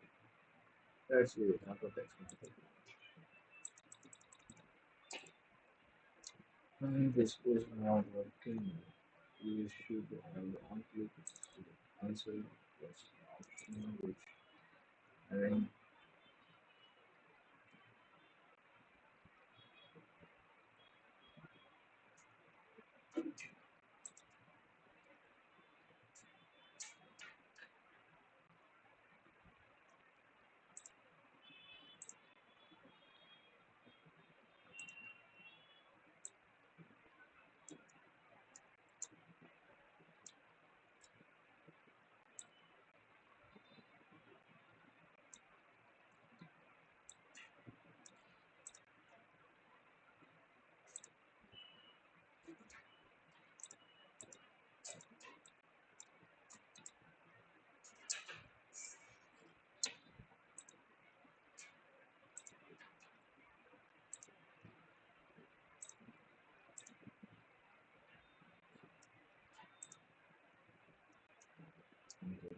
now I want to handle the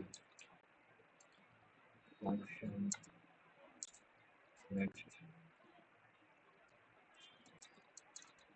question. You know many times that this is already mentioned in this code. This is next question. Same thing we are over here having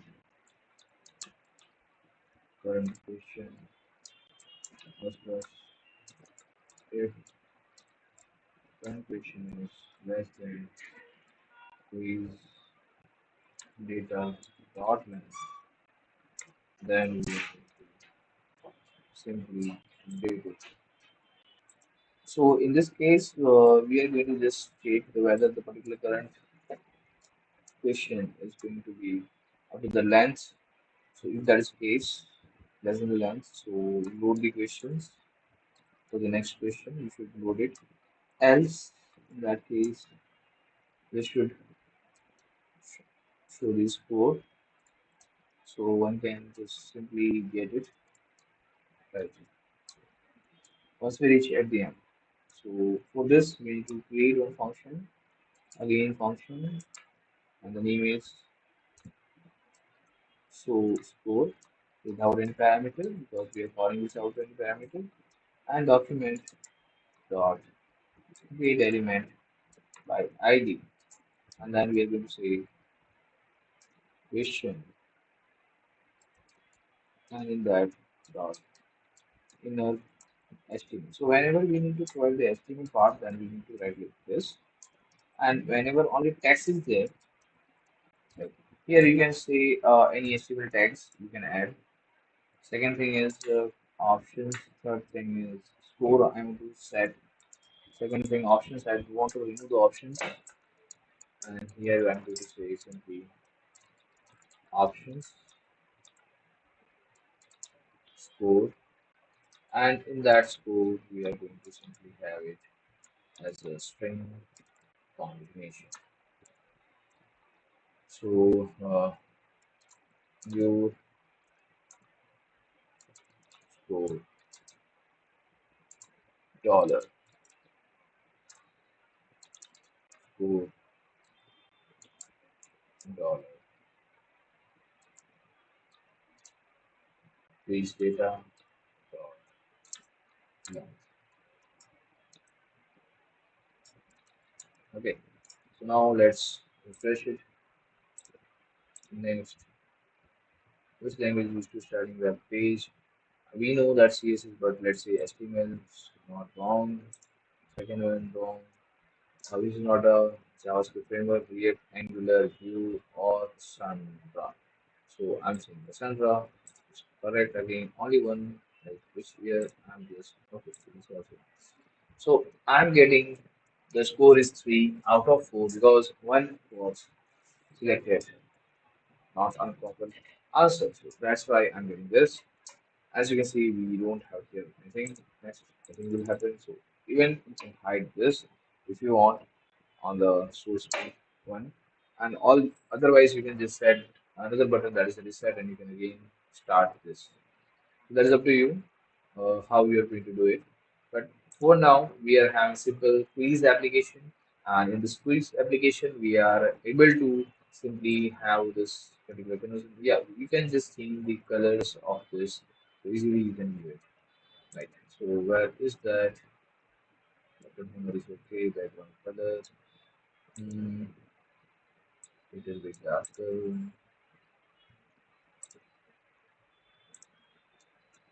Fresh. Good. And much better. Uh,